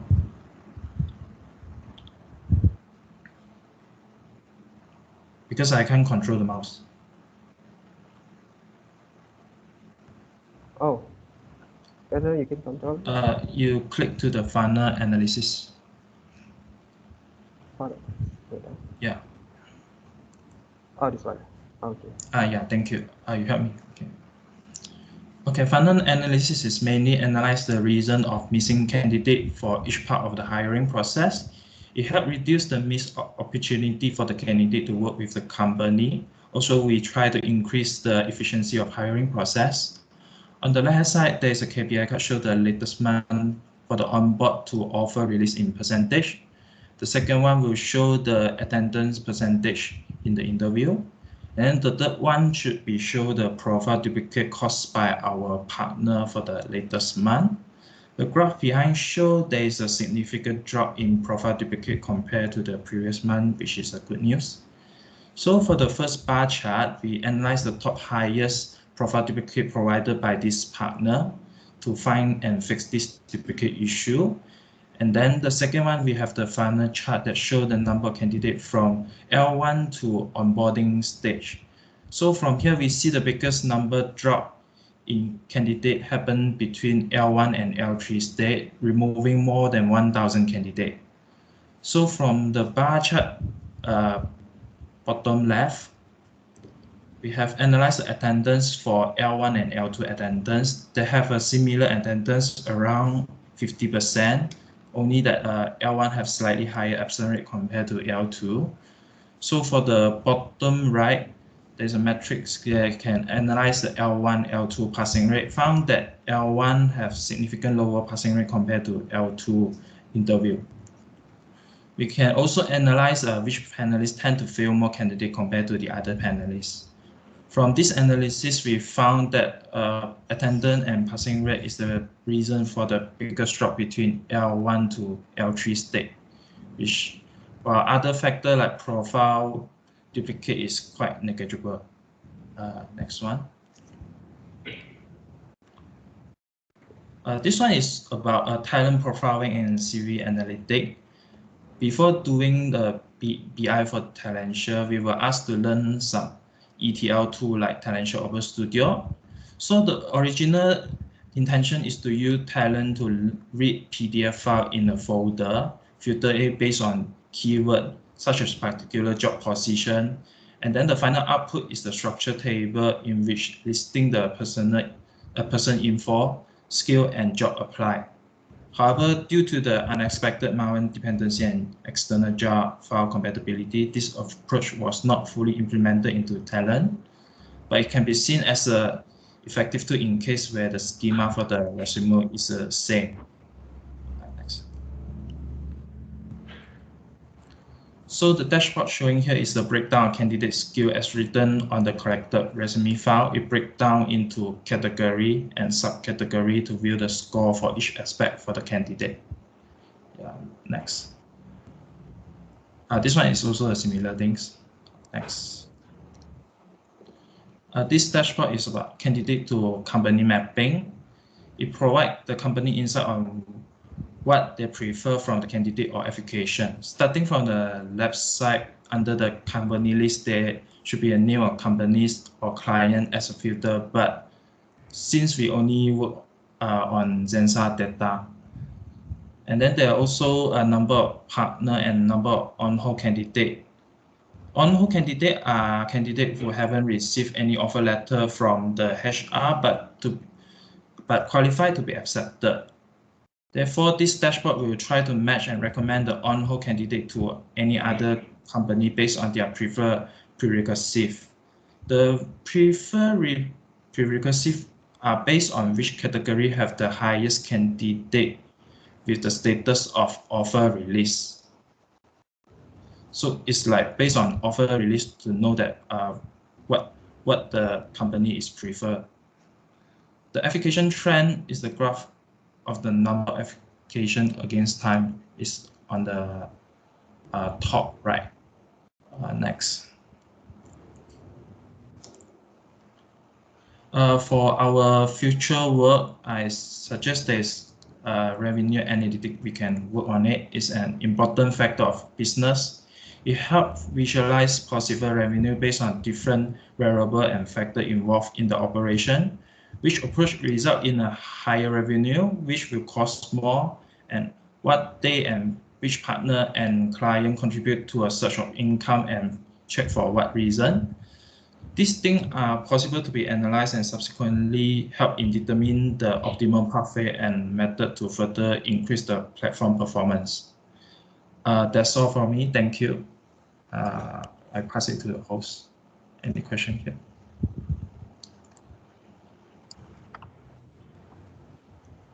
Thank you, Yong and Mohammed, in sharing your successful outputs. Just within a short period of time, your team is able to create such a comprehensive system. Just amazing what Beyond4 Launchpad 360 can provide. Talentia Global is a global hiring platform and a career accelerator for top-each talent. It acts as an intermediary platform for techno-related position hiring system involving partners, clients, and Talent Global employees and candidates. Thank you once again, Yong and Mohammed. Now let's zoom into the second project, the ROS, with a presentation on data management and business intelligence for the ROS project by PASS UK. We invite the project representatives, Panir Bhairawan and Ali Imran, to join us online.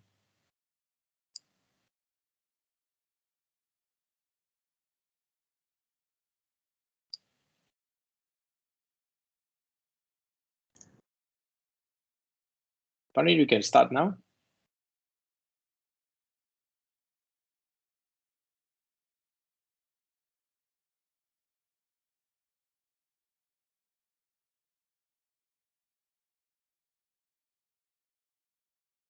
Ali, you need to unmute. Sorry. All right, sorry. Okay, so before I start, I would like to introduce myself. My name is Ali Imran. So for today, me and my partner, Pane, will be present for our project, which is called as the Restaurant One solution.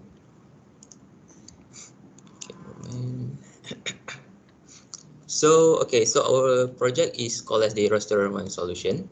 So our agenda for today is, first we will talk about our project overview. Next is the key deliverables, and then the data migration summary, and finally the analytics and the insight of it. So RS, a Restaurant One solution, is a highly configurable software solution which is designed to bridge the gap between the restaurant and the ERP solution. So we help the restaurant owner to focus on the customer, manager, and to run the efficient operation, and to ease the accountant's journey to prepare the financials. So below is the what are the products that the RS provided. First, the cash management and the HR and scheduling, inventory stock management, mobile app, and dashboard and KPI analytics. Next is this is the screenshot on how the ROS application looks like on the website. So you also integrate with some of the platforms such as the Uber Eats, iZettle, Shopwave, Deliveroo, and others. So the goals for this is we want to migrate the version 1 data, which consists of 34,000 or more restaurants, to the new version of the version 2 restaurant, and then to create an insight for user to use to make an insightful decision. So below is this what are the software that we use. So from the MySQL, we'll be migrating to the PostgreSQL. So in between that, we will be using this software called Talent software and also the Excel. And this is the other software that we use. So like Power BI, the Talent, the Excel, MySQL, and also the PostgreSQL. This is the data dictionary that we and the team that have come with. So there's some data, for example, like Petty Cash Master, the KPI cover, the card reconciliation, PDQ machine, and many more. So the key deliverables for this is the data migration and also the data analytics. So the data migration is we want to bring the legacy data, which is the raw data, to be loaded into the current version, which is the new version of the application. And then for the data analytics, we want the insights to be generated on the legacy data so that the user may know the insight from the legacy data. Next is the data migration summary. So for this, I take example. We use the data called as the cache management scope. So we move from the source data, which is the application version, which is from the MySQL, and then move it to the destination, which is the version 2 of the using the PostgreSQL. So basically, we have the source table, and then we will migrate it to the destination tables. And then the fields inside the source in the version 1 consists of about 85 fields. And then it will move to the destination part, which consists of 110. And then finally, the record will be loaded, which consists of about 35,000. And then this is the screenshot of the Talent software, which is the Talent software we use to migrate data. So basically, the screenshot is show the flow, how we migrate data. So for example, the first is we input data, the production DB data, and then we connect it to the TMap, which is the component used to migrate data. And then the output will be displayed at the new version of data, which is the application database. Then for the analytic insight, I will pass this to my partner, Pani. So Pani, can you proceed? Okay, thank you, Ali, for the floor. And now I'm going to present on analytics and insights. Okay, this dashboard, as you can see here, the restaurant profile, which is the user can select the restaurant names on the left side column, and they can know on the total sales of the particular restaurant. And when the user select the restaurant name, it can locate where is the actual address of the restaurant is located. Let's say example, the particular restaurant is located at UK, so it will locate at the UK address. And then on the third parties is on the restaurant which they are engaging, how many third parties are engaging with them on collecting on the sales of the transaction from the customer and the restaurant's orders. And then on the below here is net sales by quarter, which each restaurant the user can know how much is the sales during the particular year of the quarter sales, and they can know why is the sales of the increase or lowest sales of the particular restaurant. And next is the deposit and amount banking, like how much is the total sales the restaurant have been deposited, and how much is the total sales have been banking into the account. Okay, next, Ali.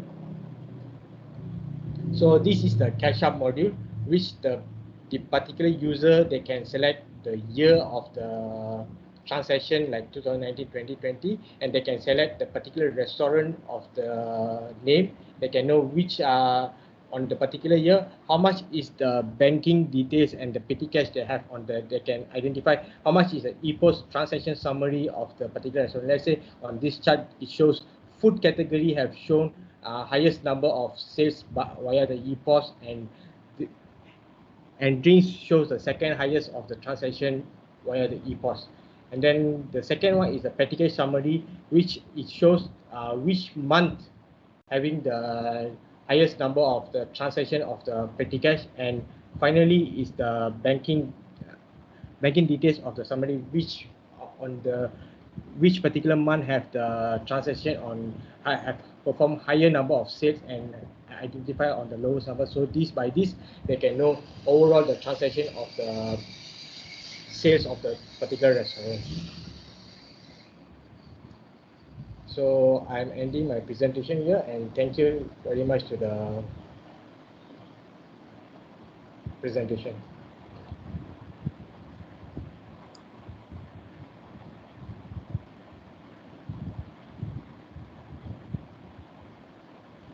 Thank you, Panir and Ali. The various data management and business intelligence employed here is very admirable, and thank you for your project explanation.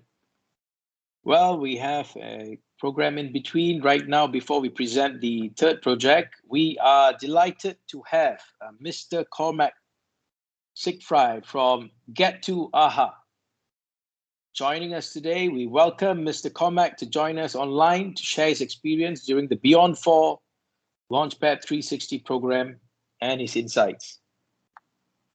Hello, Malaysia, and good morning from California. As you might have heard earlier, I am Andy's son, and I've been leading this POSMO effort since around February, March of this year. And what we're doing is digitizing that positioning framework that my mom talked about earlier. And it's really been an incredible opportunity for me from start to finish. But a special part of it has been the experience with the Malaysian team, and that's why I'm presenting today, because I want to talk about that. In some ways, I wish I could be in Malaysia for this event in person, as I know we probably all would rather have that kind of experience. I'd love to visit your beautiful country, but we continue to innovate despite the extenuating circumstances, and that's exactly the attitude we all need to change the world, and that's why we're coming together in the first place. Thank you all for supporting such an innovative effort as BEYOND4. When Subu first talked to me about it, I thought this is perfect, and it really resonated with me because I truly believe that education is not something that you receive from a university or someone else. It's something that you do for yourself. And that seems to be the ethos behind BEYOND4, and also the attitude that everyone we talk to has brought to their efforts, their projects, and their teams. So a little bit about me. Thank you for having me. First of all, I appreciate the opportunity to present. I'm 25. I've been working in tech for 7 years. I am a 3-time startup CEO and also a patent author. And one of the reasons why that education point really matters to me is because I left college to pursue my dreams and try to make the world-changing ideas real. And I've met many people and worked with dozens of teams all around the world in that pursuit. And in my journey, I have to say that Posmo is the best team I've ever worked with. I know that Audit and Ashwin and Navia and Prahas are all on the line, as well as dozens of others from our team, Anoop and of course KK and Subu, and I truly the best team I've ever worked with. The amount of drive and the amount of ingenuity employed is incredible, and the passion employed is incredible. It matters to me greatly because I've really thought a lot about what does it take to build something new that really changes the world? What are the values that truly matter? And I've settled on these, and these are the ones that I love to see in people from both Posmo and also from teams like the Malaysian interns that we had the opportunity to work with. Their curiosity. You have to find out what's needed in the world, and you have to root deep to figure out what is it worth solving, what's valuable. You have to be genuinely curious. You have to be passionate to find what's valuable, to really have the energy to continue on that path. You've got to be courageous to do something about it. And you have to have a huge respect for truth. And the reason truth matters is because you can't ever forget that you're just a humble human. And that's what we saw in the Malaysian team, and I'll get to that in a moment. I want to talk a little bit about Posmo. What did they work on? Why does it matter? And what's the big picture that it fits into? Posmo stands for Positions of Maximum Opportunity. Whether you're a nation, like Malaysia, or a company, like us, or even just an individual, like all of us, we're looking for our greatest competitive advantage because we want to understand how to achieve our goals. We want to know the position from which we can do the best.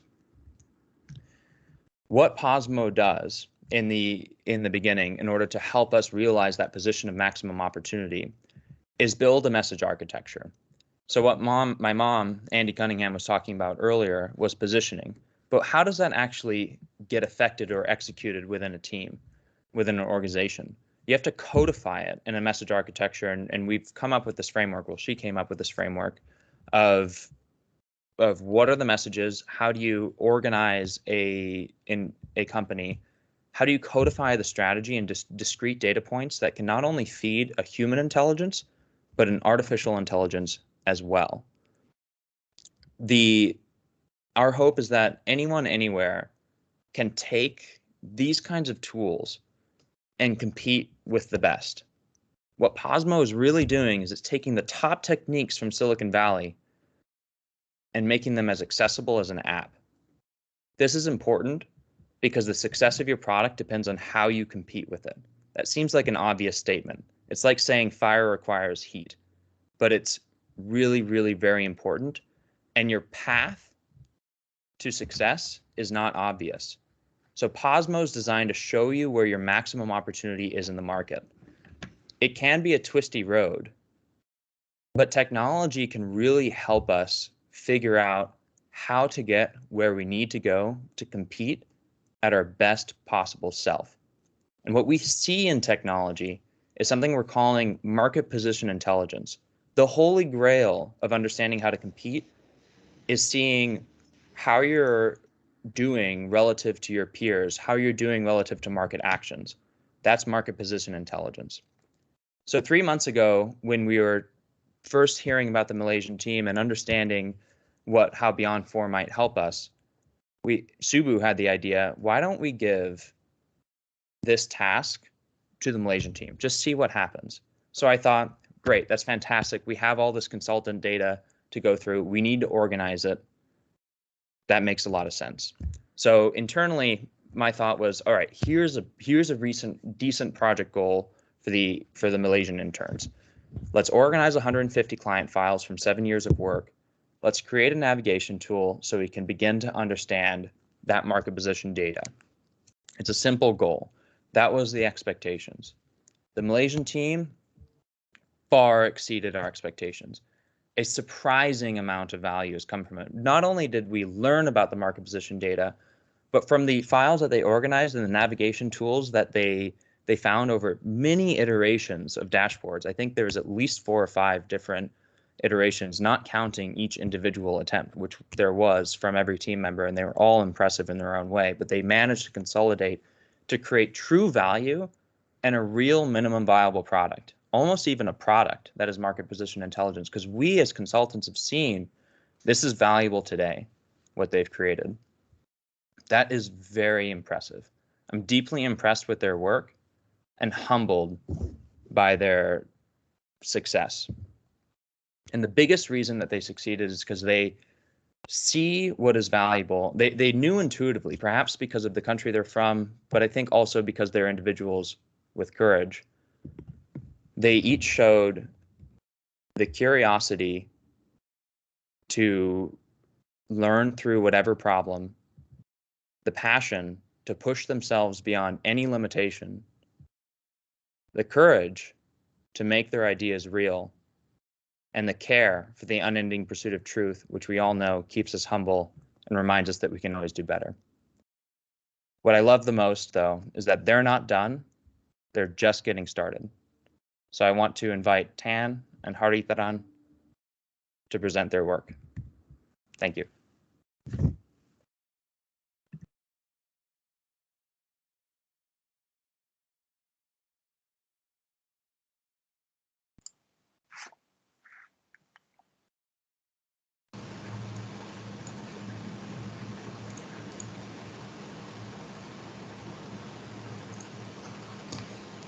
So, good morning everyone.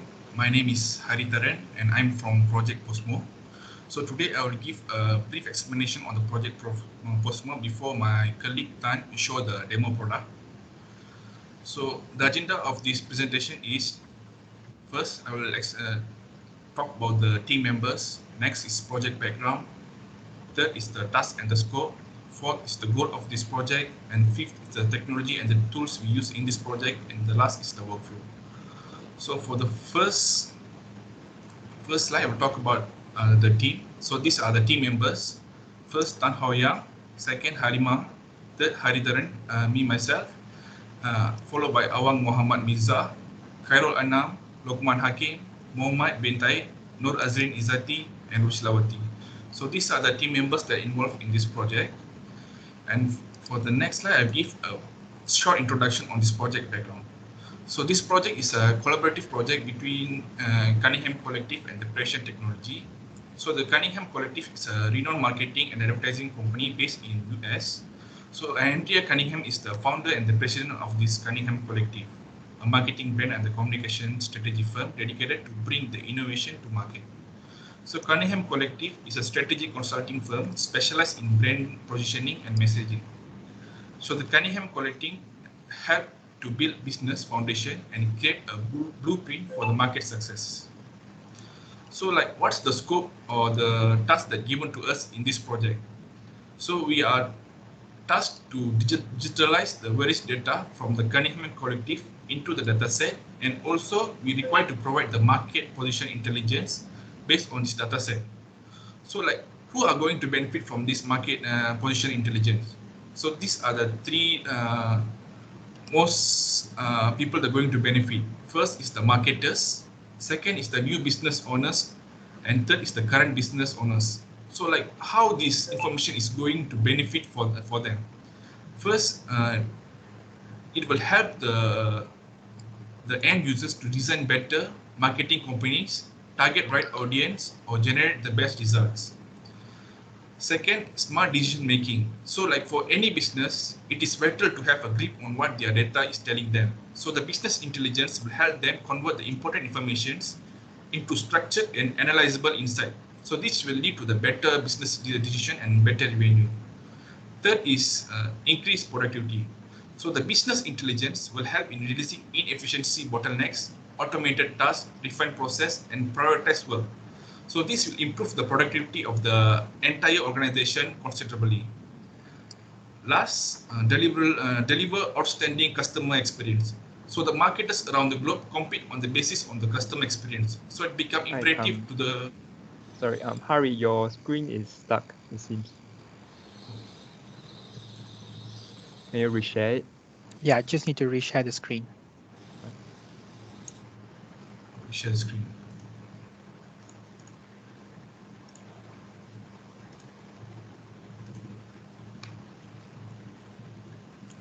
Everyone can see it? Perfect. Yeah, we can see it now. So Hari, could you just take us through the slides again, or maybe from the beginning? Sure.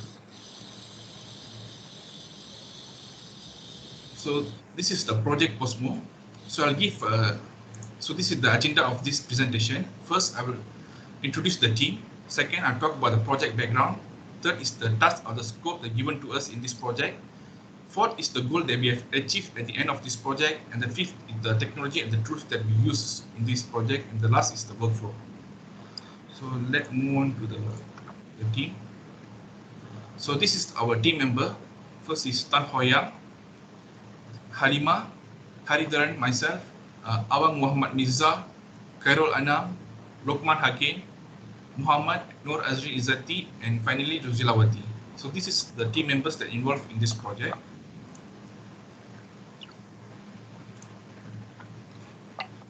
So this is the small project background. So this project is a collaborative project with Cunningham Collective and also the Prescient Technologies.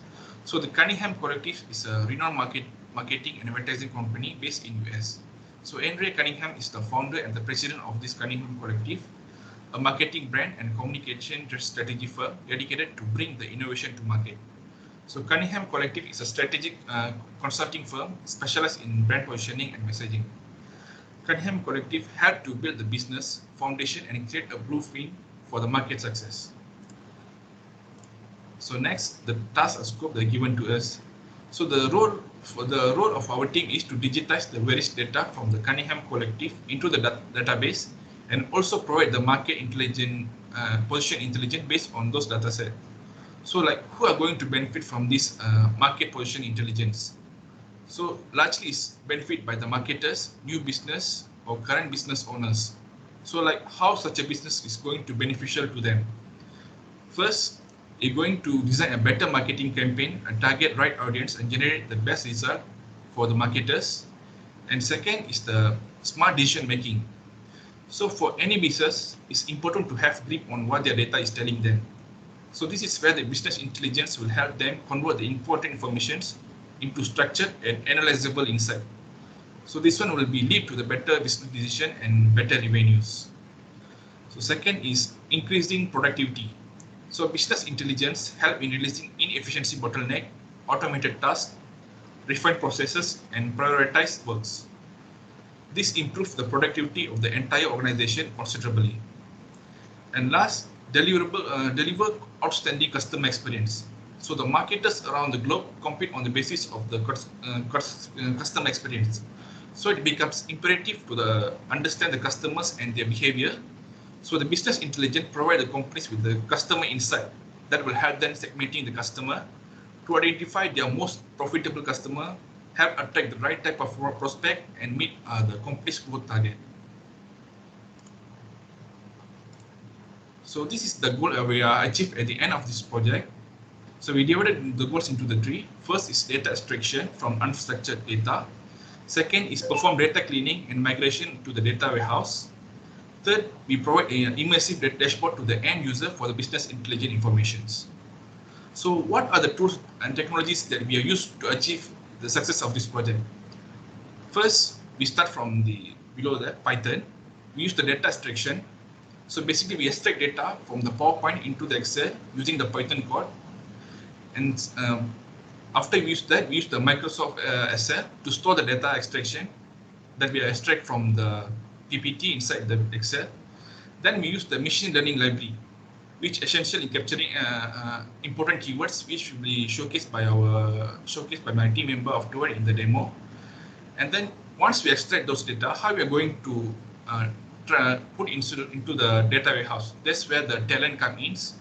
So Talent is a software that we use to upload the data into the cloud data warehouse. And then finally, once we have the data in the database, we can create a Power BI. So what's the Power BI? Power BI is an interactive, immersive dashboard and the report that provide good insights and drive business results. So to achieve this is our workflow. So this workflow takes around 1 month, and we separate this workflow into the 5 stages. So first stages, we have to understand what the client requirement and deliverables. This is where Mr. Anup gives us a small introduction on what the goals and the deliverables that are expected by our client, Cunningham Collective team. So after that, we are going to the next stage, which is the data extraction from the client data source. So we extract the data using the Python and the machine learning before we upload it inside the database. Then we perform the data cleaning and data modeling just to avoid any inconsistency or the error. So once we upload the data inside the database, we create the data visualization using the Power BI software. So this is where our team is divided into 2 small teams, and each team will come up with their own dashboard using the same data set. So this has become really helpful for the both of the team to give their best on the dashboard they have performed. And finally is the interactive feedback. So interactive feedback is done weekly basis with our stakeholders, Cunningham Collective, and also our operating team to give us feedback on our dashboards for our continuous improvement. So like how we able to achieve the goal of this project. First, we working as a team. So our team is able to extract this dataset consists of 88 files within 1 week.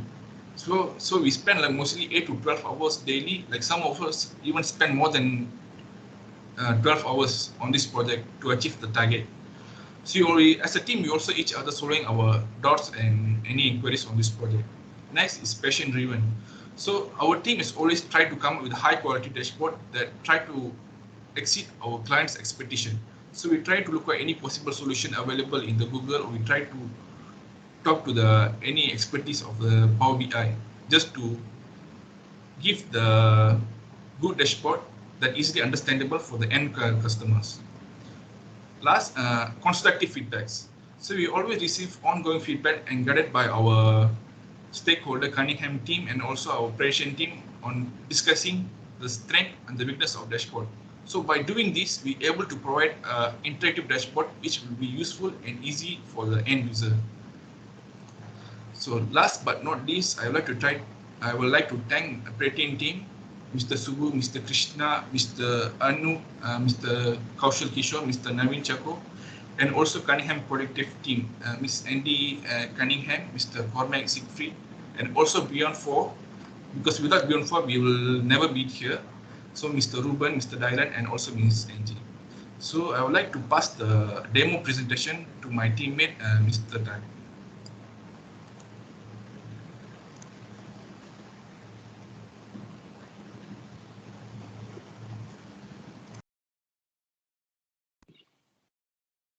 Okay, so hi, good day everyone.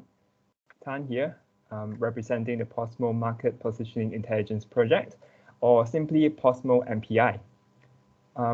Posmo is transforming decades worth of work of the Cunningham Collective into valuable data insights, enhancing data collection and improving productivity. So I'm very excited to be here today to show you a new way of doing marketing, the easy way. So as you can see from my screen here, have a look at this. This is a view of Posmo's message architecture dashboard that shows all there is about a company. This simple, clean design aesthetics allows user to focus on what is truly at hand. The user can easily look for companies in a particular category through its intuitive filter options. The titles are color-coded to allow grouping of elements that are related to each other. Now, moving sorry, on. Hao, just very quickly, your connection is a little bit bad. Can you just try to reshare your screen? All right, sure. Yeah. It's working, but just it's a bit of a lag.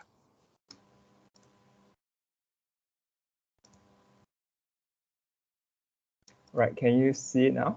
Perfect, yeah, thank you very much. Right, great. So let me just start from the beginning again. So have a look at this message architecture dashboard. It allows the user to see all there is about a company. This very simple, clean, and elegant design aesthetics allows the users to focus on what is truly at hand. The users can easily look for companies in a particular category through its intuitive filter options. The titles here are color-coded to allow the users to group different elements that are related to each other. And as a marketing personnel, imagine how our lives would be made easier if we can view all the clients whom we have served before in one simple screen. An overview that shows how many companies there are in each category, along with a list of company names and short description of the category. And Posmo simply provides that. Moving on to the purpose statement. A company's purpose statement, simply put, is the reason why a company exists. It drives the company's vision and mission, and it explains the impacts of its existence to its customers and its stakeholders. Crafting an inspiring purpose statement could be a time-consuming process, which can be made simpler with Posmo. Posmo aggregates data from all clients that have been served by the Cunningham Collective before and identifies effective keywords that should be used, all with the help of AI intelligence. Moving on to the mission statement. A company's mission statement clarifies what it wants to achieve. It specifies the kind of products or services that it provides and to whom it serves. And every decision a company ever makes should be made toward fulfilling its mission. By harnessing the power of AI, Posmo is able to identify the keywords used in all its clients' mission statements. This makes it all easier to define a unique and engaging mission statement. Next, we have the vision statement dashboard. A company uses its vision statement as a guiding star to lead itself in its journey and defines where it wants to be in the future. By cleaning up data provided by the Cunningham Collective over the decade, Posmo is able to formulate a list of vision blueprints, which provide structures to help companies in constructing their own vision statements. Clients are also able to know if their vision statements are too long or short by comparing it with the average length of statements of their peers in the same category. So this all ensures that the clients can craft their perfect vision statement. Right, next we have the position statement. A position statement simply answers the what question. What its products or services are bringing to the current market and what existing pain points that its solution is going to solve. Giving this a proper thought makes all the difference to a company's success or failure. Again, Posmo allows a quick look at how others in similar industry construct their position statements, as well as some key statistics about them to help their new clients to craft a perfect position statement. Right next, we have value proposition.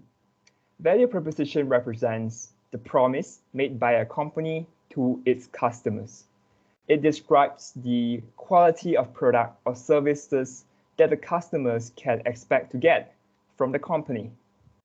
And as such, it is a very important piece of statement, and Posmo provides clients with insight into the specific keywords that the other companies in the industry have used in their value proposition statements, as well as the number of statements and the word count of each of them.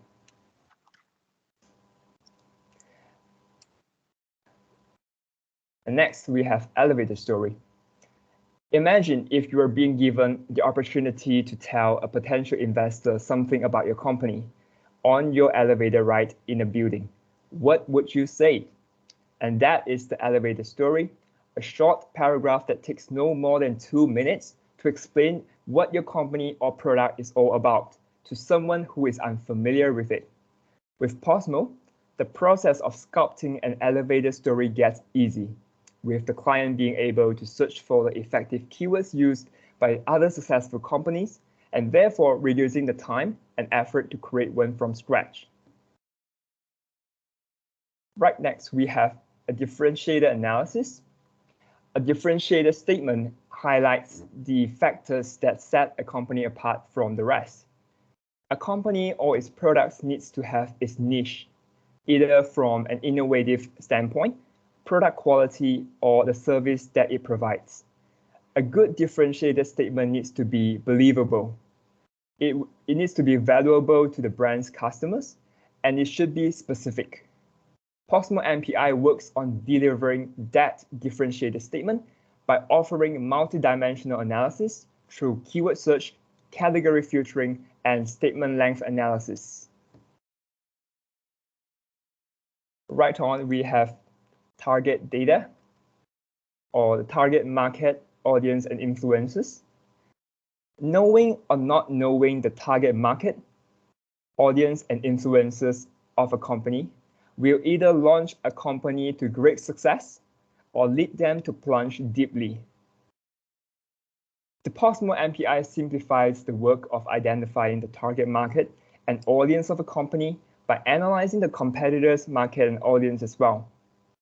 Companies can then either position themselves to dominate a whole market, or to develop a niche market, or to create an entirely new market, all with the help of Posmo. We are moving on to company tagline. And how would you make people relate to your company with a few simple words? And let me demonstrate. Finger licking good. Just do it. And I'm loving it. A tagline is perhaps the most powerful words a brand can have. And the Posmo marketing and positioning intelligence is here to help clients in crafting those few simple words. By analyzing taglines of other companies in terms of keywords that they use, word counts, and company categories, clients can craft their taglines with the power of AI. Moving on, we have archetypes. A brand's archetype condenses its character and beliefs into a single word. When being described with a brand's archetype, we instantly invoke in our mind colorful images and appealing stories about that brand. This archetype dashboard helps clients to formulate their strategy by referring to how other successful companies with similar archetype position themselves. Lastly, we have the personality dashboard. Now, think about any famous person or celebrities in the world like Elon Musk or Steve Jobs. What makes them special? And the answer is personality. They have unique personalities that grabs people's attention, that makes people want to think more about what they are doing. The same thing could be said about companies. Shaping up a company's unique personality traits is crucial to their successes. Posmo will provide great insight into the personalities of other competitors, thus making sure that the clients would rise above the rest and capture stakeholders and customers' attention. And that is all from the Posmo MPI project presentation for today.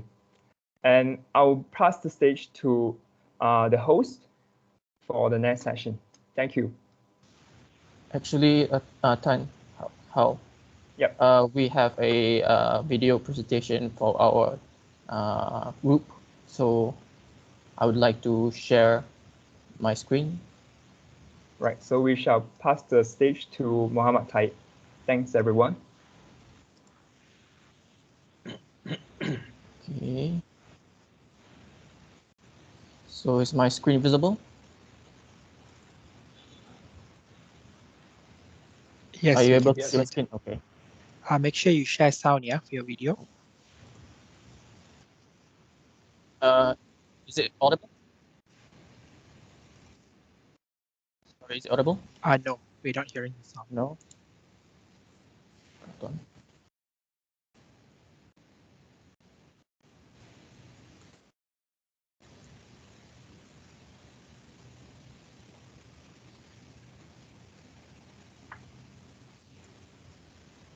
When you share your screen, there's a small tab to turn on share audio too.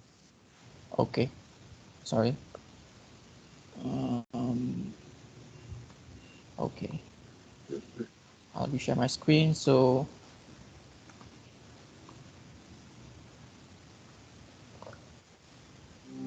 is it audible now? Yes. So this is the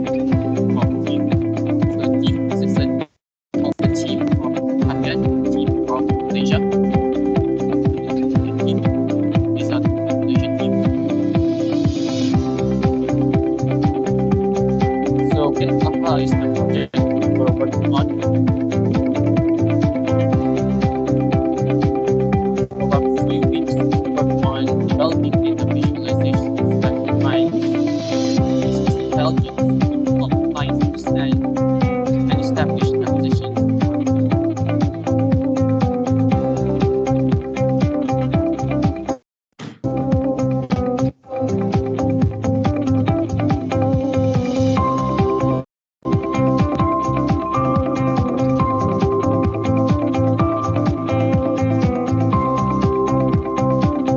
So the softwares we use to tackle this project are Python, which we use to extract the data.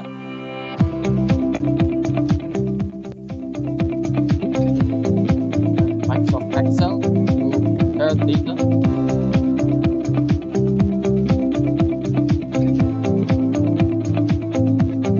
Talent, which is to load our data into our database. And also Power BI to actually visualize our dashboards.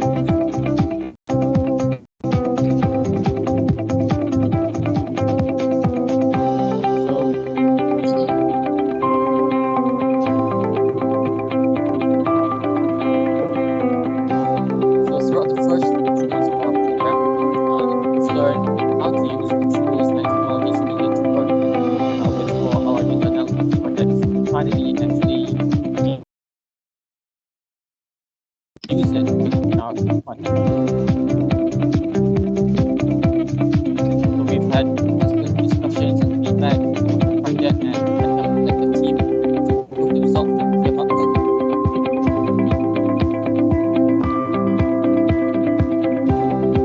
Despite the challenges with the journey, we managed to succeed together.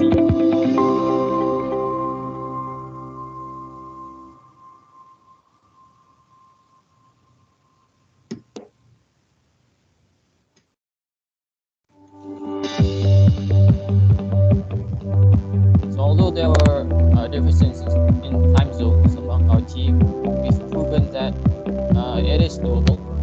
We have teams from USA, India, and Malaysia.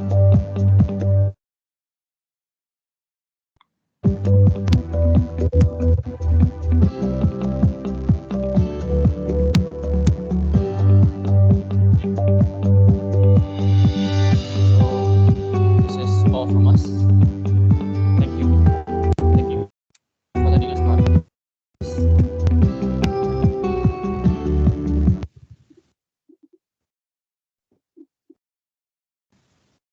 So I'll pass the floor back to the host.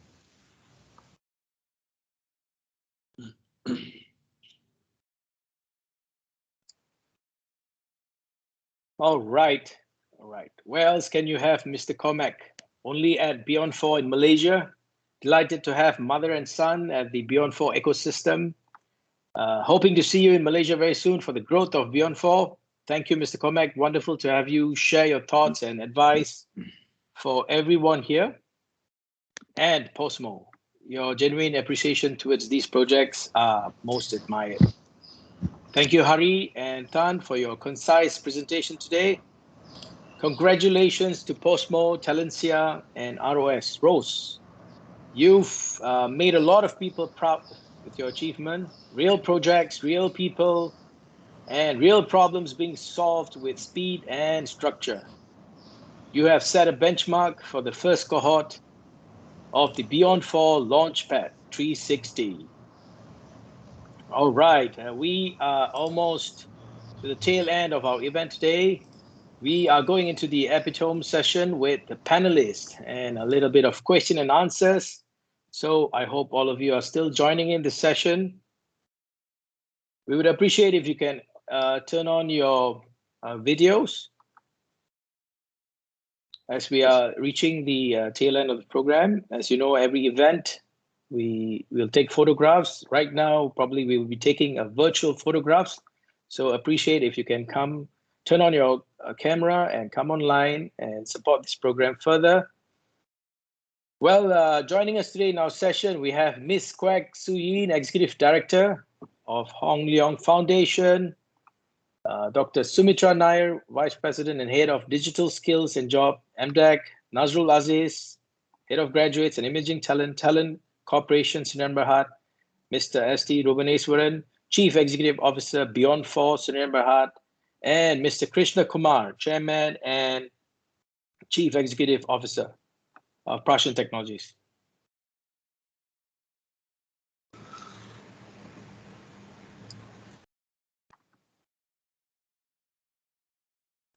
Okay.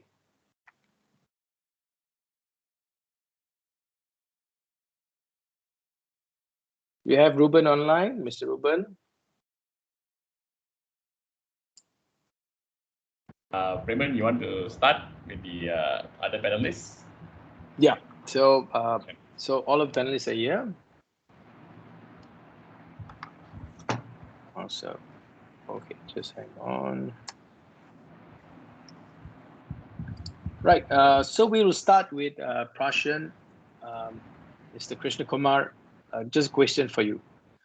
What is the vital essence needed to bring forth technopreneurs and innovators locally and globally? And what are your thoughts in closing?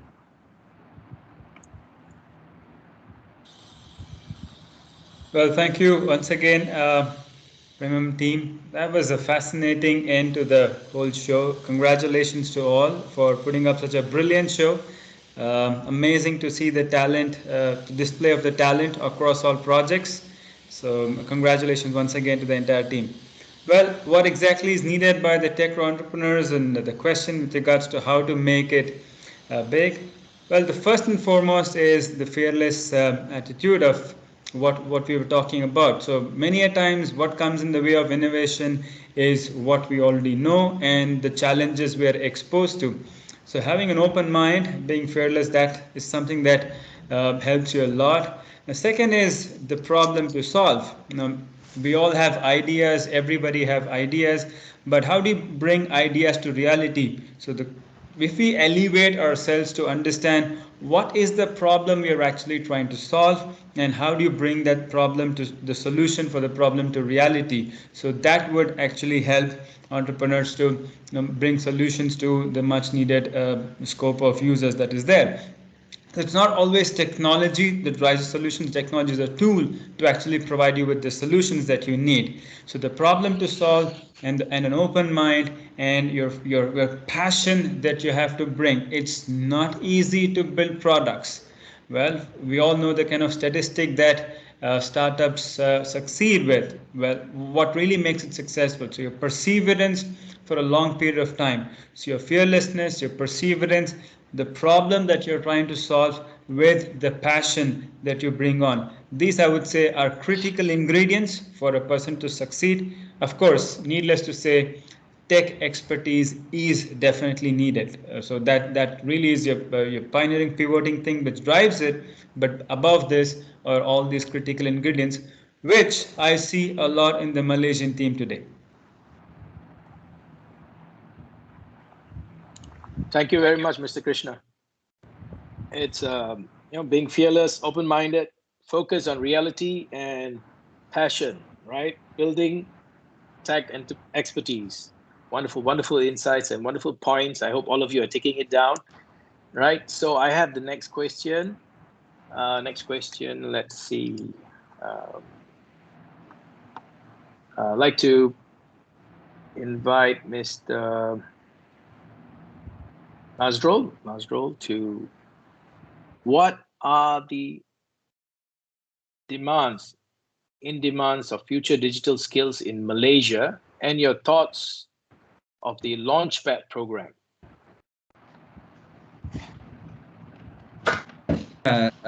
Thanks, Praman. I would like to take this opportunity to congratulate awesome participants and all participating companies, the mentors, and of course, surely BEYOND4. And I would like to take the second question first.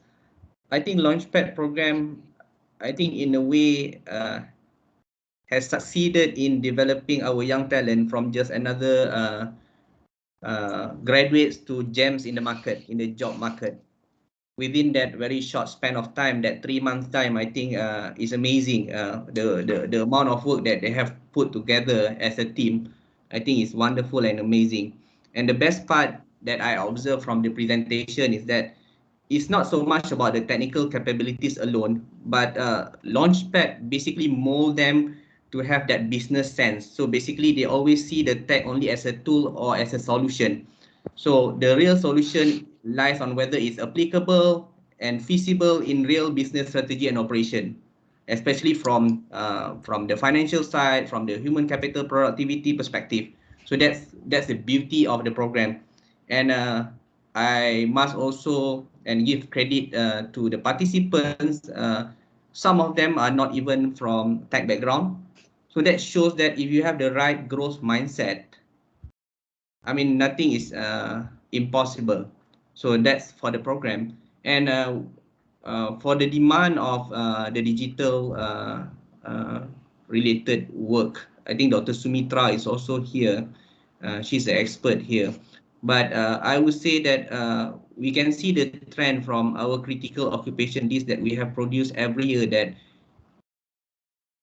annually the demand for digital related jobs will increase over and over again, and it is across sectors. So last time when we discussed about digital jobs we will discuss about ICT sector, but now no longer, because it cuts across sector, whether it's in E&E manufacturing, whether it's in oil and gas industry. So they are highly demanding talent from digital background.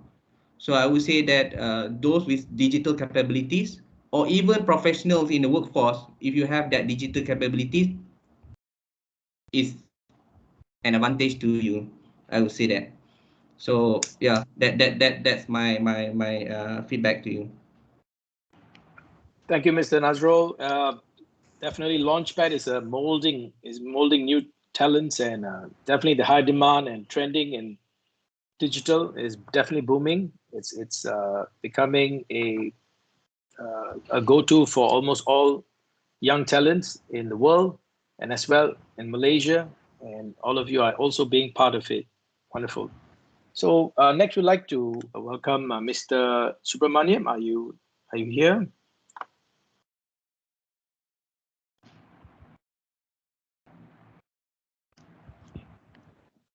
Yeah, hi. Hi. Okay, just a question for you. Heading Prashan and heading the tech industry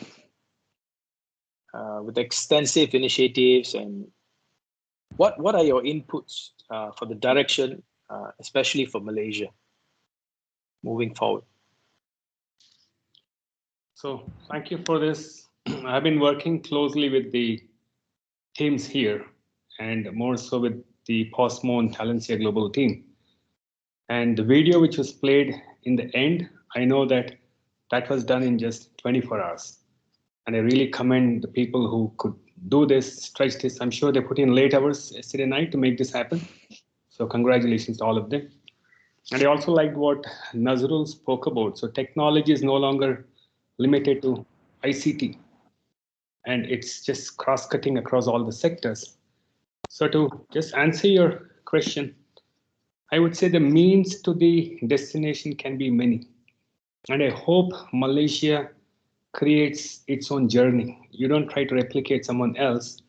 So it's a very important thing. Any innovation really respects the diversity of creation, the ethos, the culture, the people, the mindset.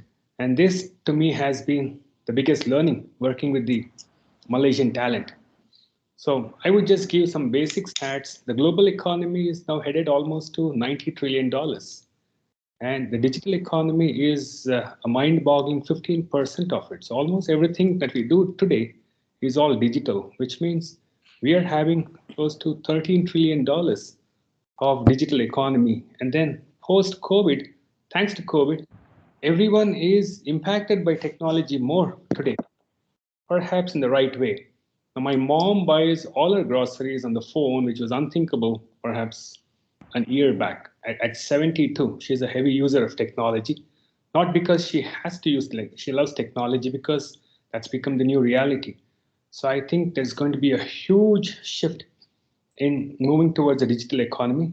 This purge which is going to happen in the next 24 months is going to increase the use of digital technology by at least 25%. So we might soon be a $15 trillion digital economy. So Malaysia has to figure out its way. There's no one single way of doing this. However, the completeness of vision is very important. Malaysia should build its own digital economy. It should go beyond, participate in the Southeast Asian digital economy, and perhaps contribute to the global economy. If the leadership stays committed to making this transformation, I'm sure you have quite a few, in millions, smart Malaysians who will come with innovative solutions. And anything which is homegrown is going to be very sustainable. And that would be perhaps the way you could do this. Thank you very much, Mr. Subramaniam. And definitely Malaysia creating its own journey. I think that should be a quote of the day. Malaysia to create your own journey. As we go on and we see digital technologies, as we log on to the internet, we see all these buzzwords. And what is digital technology? And it should be the Malaysian way. If you're in Malaysia, you should create your own journey, and it should be a digital technology the Malaysian way. So as we talk about digital technology, I'd like to invite Dr. Sumitra Nair, the Vice President and Head of Digital Skills and Job from MDAC. Hi, good afternoon. Good afternoon. Thank you for joining us. Right, just a small question for you. What are your thoughts on digital economy and the students generally in Malaysia, and how you see them progressing in the next 5 years, probably? Your thoughts on this? Sure. Thanks for that, Raymond, and thanks, Ruben and team, for inviting MDEC and myself to share our views. I think all the speakers, Nazrul and as well as Mr. Subramaniam and the other, Mr. Krishnan, spoke a lot about the opportunities, and it's so true. I think now we are at a stage where we don't find people asking us, why do I need to go digital? They're just asking, like, how do I go digital? And so the rate of adoption in I think across all countries, including Malaysia, is accelerating like we would have never imagined. And for students, and it's great to have these kinds of programs. I applaud knowledge.com and Hong Leong Foundation, as well as your partners, because these kinds of events really help students to prepare. And why I say that is because we've been tracking the spike in vacancies, and like what Nazrul said, the number of vacancies related to digital and will require digital skills is not going to go away anytime soon. In fact, from last year, we tracked from June last year, which was probably, when we kind of knew that this was going to be something that was going to be long drawn, right? So in June, we started tracking. And as of the first quarter of this year, over a period of about 9 months, the number of vacancies for digital have tripled in Malaysia, 3 times higher. Is it digital? And when I say digital here, it is things that require digital tech skills. Now, interestingly, for students, I think you should take note that 75% of these vacancies are for experienced talents. Fortunately or unfortunately, it is for experienced talents. And so programs like today is really important for you to pick up the experience, the hands-on side of things, because that's what's expected, And when you apply for your jobs, it's very important to talk about what projects you worked on and what hands-on experience you've picked up, because that's what they're looking for. If you go in and expect to, obtain a job as a fresh talent, it's going to be increasingly difficult. And so beyond today, if you've already not gotten a job, what I would like to suggest is please don't stop practicing these skills. If you don't have a job, you can look at freelance opportunities. So there are many freelance platforms out there that you can start to pitch your skills and the experience you've picked up here and in the past and start to win jobs. And it's not just going to help you from an income point of view, but more importantly, it's going to give you experience. It's going to help build your portfolio so that when you do apply for that next job, you have experience that you can speak about. That's number one. Number two, I think it's also important that whatever you learn today should not stop, in the sense that technology, innovation cycles, we've got all the experts here from Silicon Valley of the US, Silicon Valley of India, and so on. I'm sure we'll all agree, innovation cycles are getting shorter. And technology, the rate at which new technologies, new solutions, new languages, programming languages, all these are coming out, it's also getting quicker than ever. And so you have to remember that this is a good taste of what it feels like to expand your skills and your experience, but you have to keep going, which means that lifelong learning, the journey of continuing to reskill, upskill, open yourself up to new experiences, that has to continue, because in this digital economy, it is for those who are firmly in the space of having a growth mindset. So you have to have a very strong growth mindset to be able to pick up new skills, experiences, grow from there, and that's going to be the key success factor moving forward in the digital economy. Thank you. Amazing sharing, Dr. Sumitra Nair. Keep your skills to practice, keep going, keep finding a job that suits your skills. Continuous learning and definitely having a growth mindset, I think, applies not only to students, I think to the entire ecosystem as adults and students. Today, we are also going into digital technologies where it does not matter what age you are, right? It applies to everyone. Okay, moving on. Just before we continue to the next session, and before I invite the next person to say a few words, I'd like everyone to switch on your video cameras from wherever you are. We're going to take a snapshot right towards the tail end. It will be good to see your faces, and appreciate all of you to turn on your cameras. All right. Don't have to be shy. All right. Next, moving on, I'd like to invite Ms. Kwek Soo Yin, Executive Director of Hong Leong Foundation.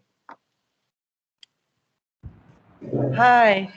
Hello, welcome. Hi, how are you all? Well, just as a little thing, I hope you all have jobs, because that was the promise Beyond4 gave to us for funding.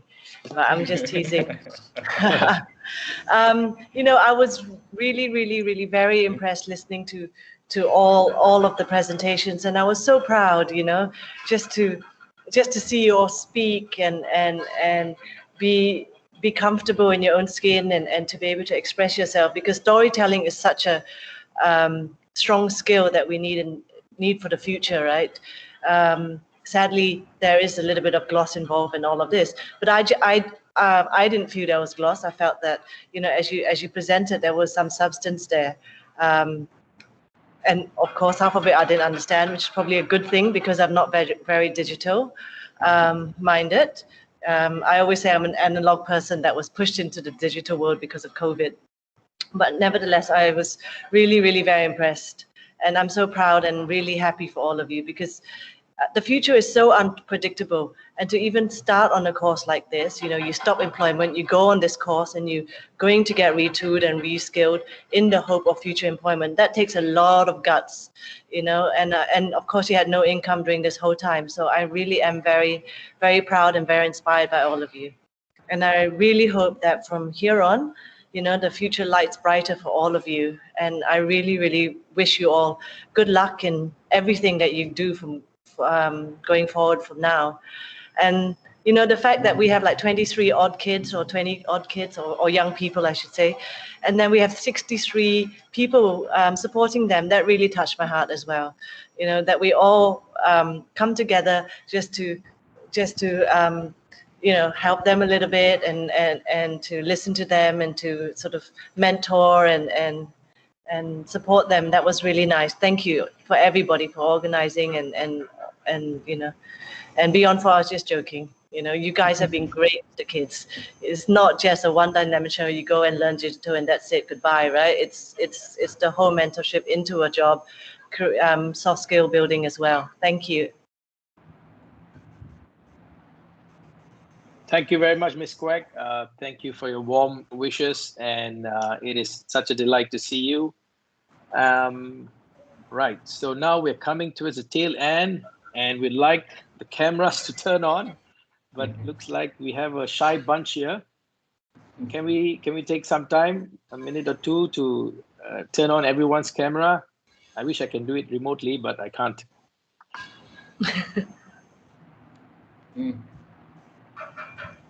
Not getting. All right, as we go on, all right, we've come into the tail end of this wonderful program, and like to invite Mr. S.T. Rubaneswaran, Chief Executive Officer of Beyond4, to close us and to close this program with his wonderful words. Hi, wow. Thank you, everybody. I mean, this actually started off as a pilot project, actually. We didn't have an idea on how to actually craft a project from end to end. Because we've always been doing certifications, this kind of programs and stuff. So that's when I spoke to Mr. Subra from India. I told him that we want to do something like this. Can we do something like this? First time ever launched in Malaysia, and we launched it across the region. So we came up with this whole idea of getting them in from the start, from university level, fresh graduates, getting them skilled, getting them trained, getting them specialized, and actually making sure that they get into a project where they can work overseas, an overseas project. That means be together overseas team project. So this is a component that's always been missing. How do you get actually them into a real project life kind of a thing? So we came up with the whole project. We spoke to everybody. I have to thank Ms. Andy and Mr. Cormac for giving us an opportunity for the Malaysian kids to especially work with a project, with a team in California, you see, to actually work over there, to actually to come on board and then to work on that. And our project team in India and in UK as well. We had 3 projects represented. So we came up with the whole plan, this whole thing, everything is done. Then we said, hey, who's going to actually invest on a pilot project? It's not been proven. No one has actually, you know, got on board and did it. So this is where we went and spoke to the Hong Kong Foundation. We spoke to Ms. Su. We told them, look here, we have this great idea. We've not done it before. We've not done it before yet. But we need someone to come on board with us to try to roll this out for the country, for Malaysia. And we think it will work. So this is where we spoke to the group. We are part of the Hong Leong ecosystem as well. We spoke to Ms. Su. She said, fine, Ruben, you go ahead, you try this thing. And we put in a paper and we launched it. We went and picked kids from all over backgrounds, various backgrounds, how they were, different skill sets and mindsets. So we wanted to see how can we put them all in together and train them fully online. So in Malaysia, we always used to do classroom trainings and all the stuff where we have lectures in front of you and training and all. So we had the notion of how are we going to do this online, first time ever, but the trainers and the projects and tutors are all over the world, you see, and being live trained. So that was also a challenge. Good and bad thing about COVID was it made us sure that we needed to evolve. We need to change the ways of thinking. We need to push forward. So I would say the first part, the first 2 weeks or the first 3 weeks, they all had a tough time. All the kids had a tough time. Understanding the complexity, understanding the different hours of working hours, the different ways of trainings, getting things done and everything. But here is where we see the Malaysians preserving creativity, how they thought things over, how they preserved. These are the talents that I think took most of our partners by surprise, I would say. They didn't expect Malaysian kids to perform in such a manner which exceeded their expectations. Hearing this from Mr. Subra, hearing this from Ms. Andy actually, and Mr. Comment from US saying that Malaysian talent is an unearthed gem. It means when we nurture them well, we train them well, give them the exposure, give them the expertise, give them the opportunity to work for companies around the world, we can keep our talent here in Malaysia and eventually grow the ecosystem here intact. So this was the foundation of, this was the whole thing about Beyond4 Launchpad. Can we do something like this for the country and showcase it? We can do it. And I would like to say, I mean, for today's event, I'm very, very happy and very, very grateful to all our partners, to all our stakeholders and all the kids as well that came on board, that we kind of like actually showed that we can, from here, we can go here by just having the right mindset, the right opportunities, and being skilled by right people. So thank you all for making this a success. We won't stop now. As you see, it's cohort 1. It's 1 there. So this is our first cohort. I would say we like to go to about 100 or 1,000 of cohorts all over Malaysia, building the tech talent. We have both government agencies here from MDEC and Talent Corp as well, which we will try to go on, and we might not take so much of money from Hong Leong after this funding. So we'll probably go and talk to the ministries and agencies and coming on board. And it's all, end of the day, it's all about making Malaysia great. How do we get there? How do you create a talent? How do we use partners all over the world to help us achieve that dream? So thank you all for coming. Wish you all the best. Okay. All right, amazing. Thank you all for joining us today, and appreciate every bit of your time that you have spent today. We are connected here in Malaysia with everyone all over the world, and it's amazing to see this happening, and such a great participation, such a great quorum today. One more thing, we need to take this photograph, so really appreciate all of you to switch on your cameras. We have the tiles here. It's not many tiles, so do switch on your cameras. I think most of them are working from home. Yeah, so I'm starting to see everyone's video now. Looks perfect. So everyone could just do a quick smile. 1, 2. One more. All right, thank you very much. All right. All right, nice. Amazing. Thank you so much once again. Hoping to see you all in the next sessions. Do keep in touch. Do keep in contact. And signing off, Beyond4. Raymond, I want to compliment you on the way you managed time, which was very important. We started absolutely on time, and for something of this scale with so many people, to do this with just a 5-minute overrun is truly commendable. Perhaps that's the Malaysian way. You got to repeat this. The Malaysian journey, definitely. Thank you so much. Thank you. Thank you so much, Mr. Well done, Subramaniam. everyone. Congratulations. Thank you. Thank you. It's a team effort, definitely here. All right. Thank you. Thank you. Congratulations, everybody. Thank you. Thank you very much. Yeah, thanks. Congratulations, everyone. Thank you from California. Nice. Well, you guys stayed on till the end. Didn't leave. Absolutely. Why wouldn't we not? Absolutely. We It's awesome. Yeah. Great event. Thank you. Thanks. Thank you all. Right. So nice to meet you all from Get to AHA. Thank you. Nice to meet you too. It's been Really wonderful wonderful working- event. Yes. And wonderful working with the Malaysian team. Yes. Thank you. Thank you. Andy, Cormac, thank you for staying right through. I know it's pretty late. Yeah. And No Bindu problem. from Chicago, I think it's well past midnight for her. So thank you for staying back.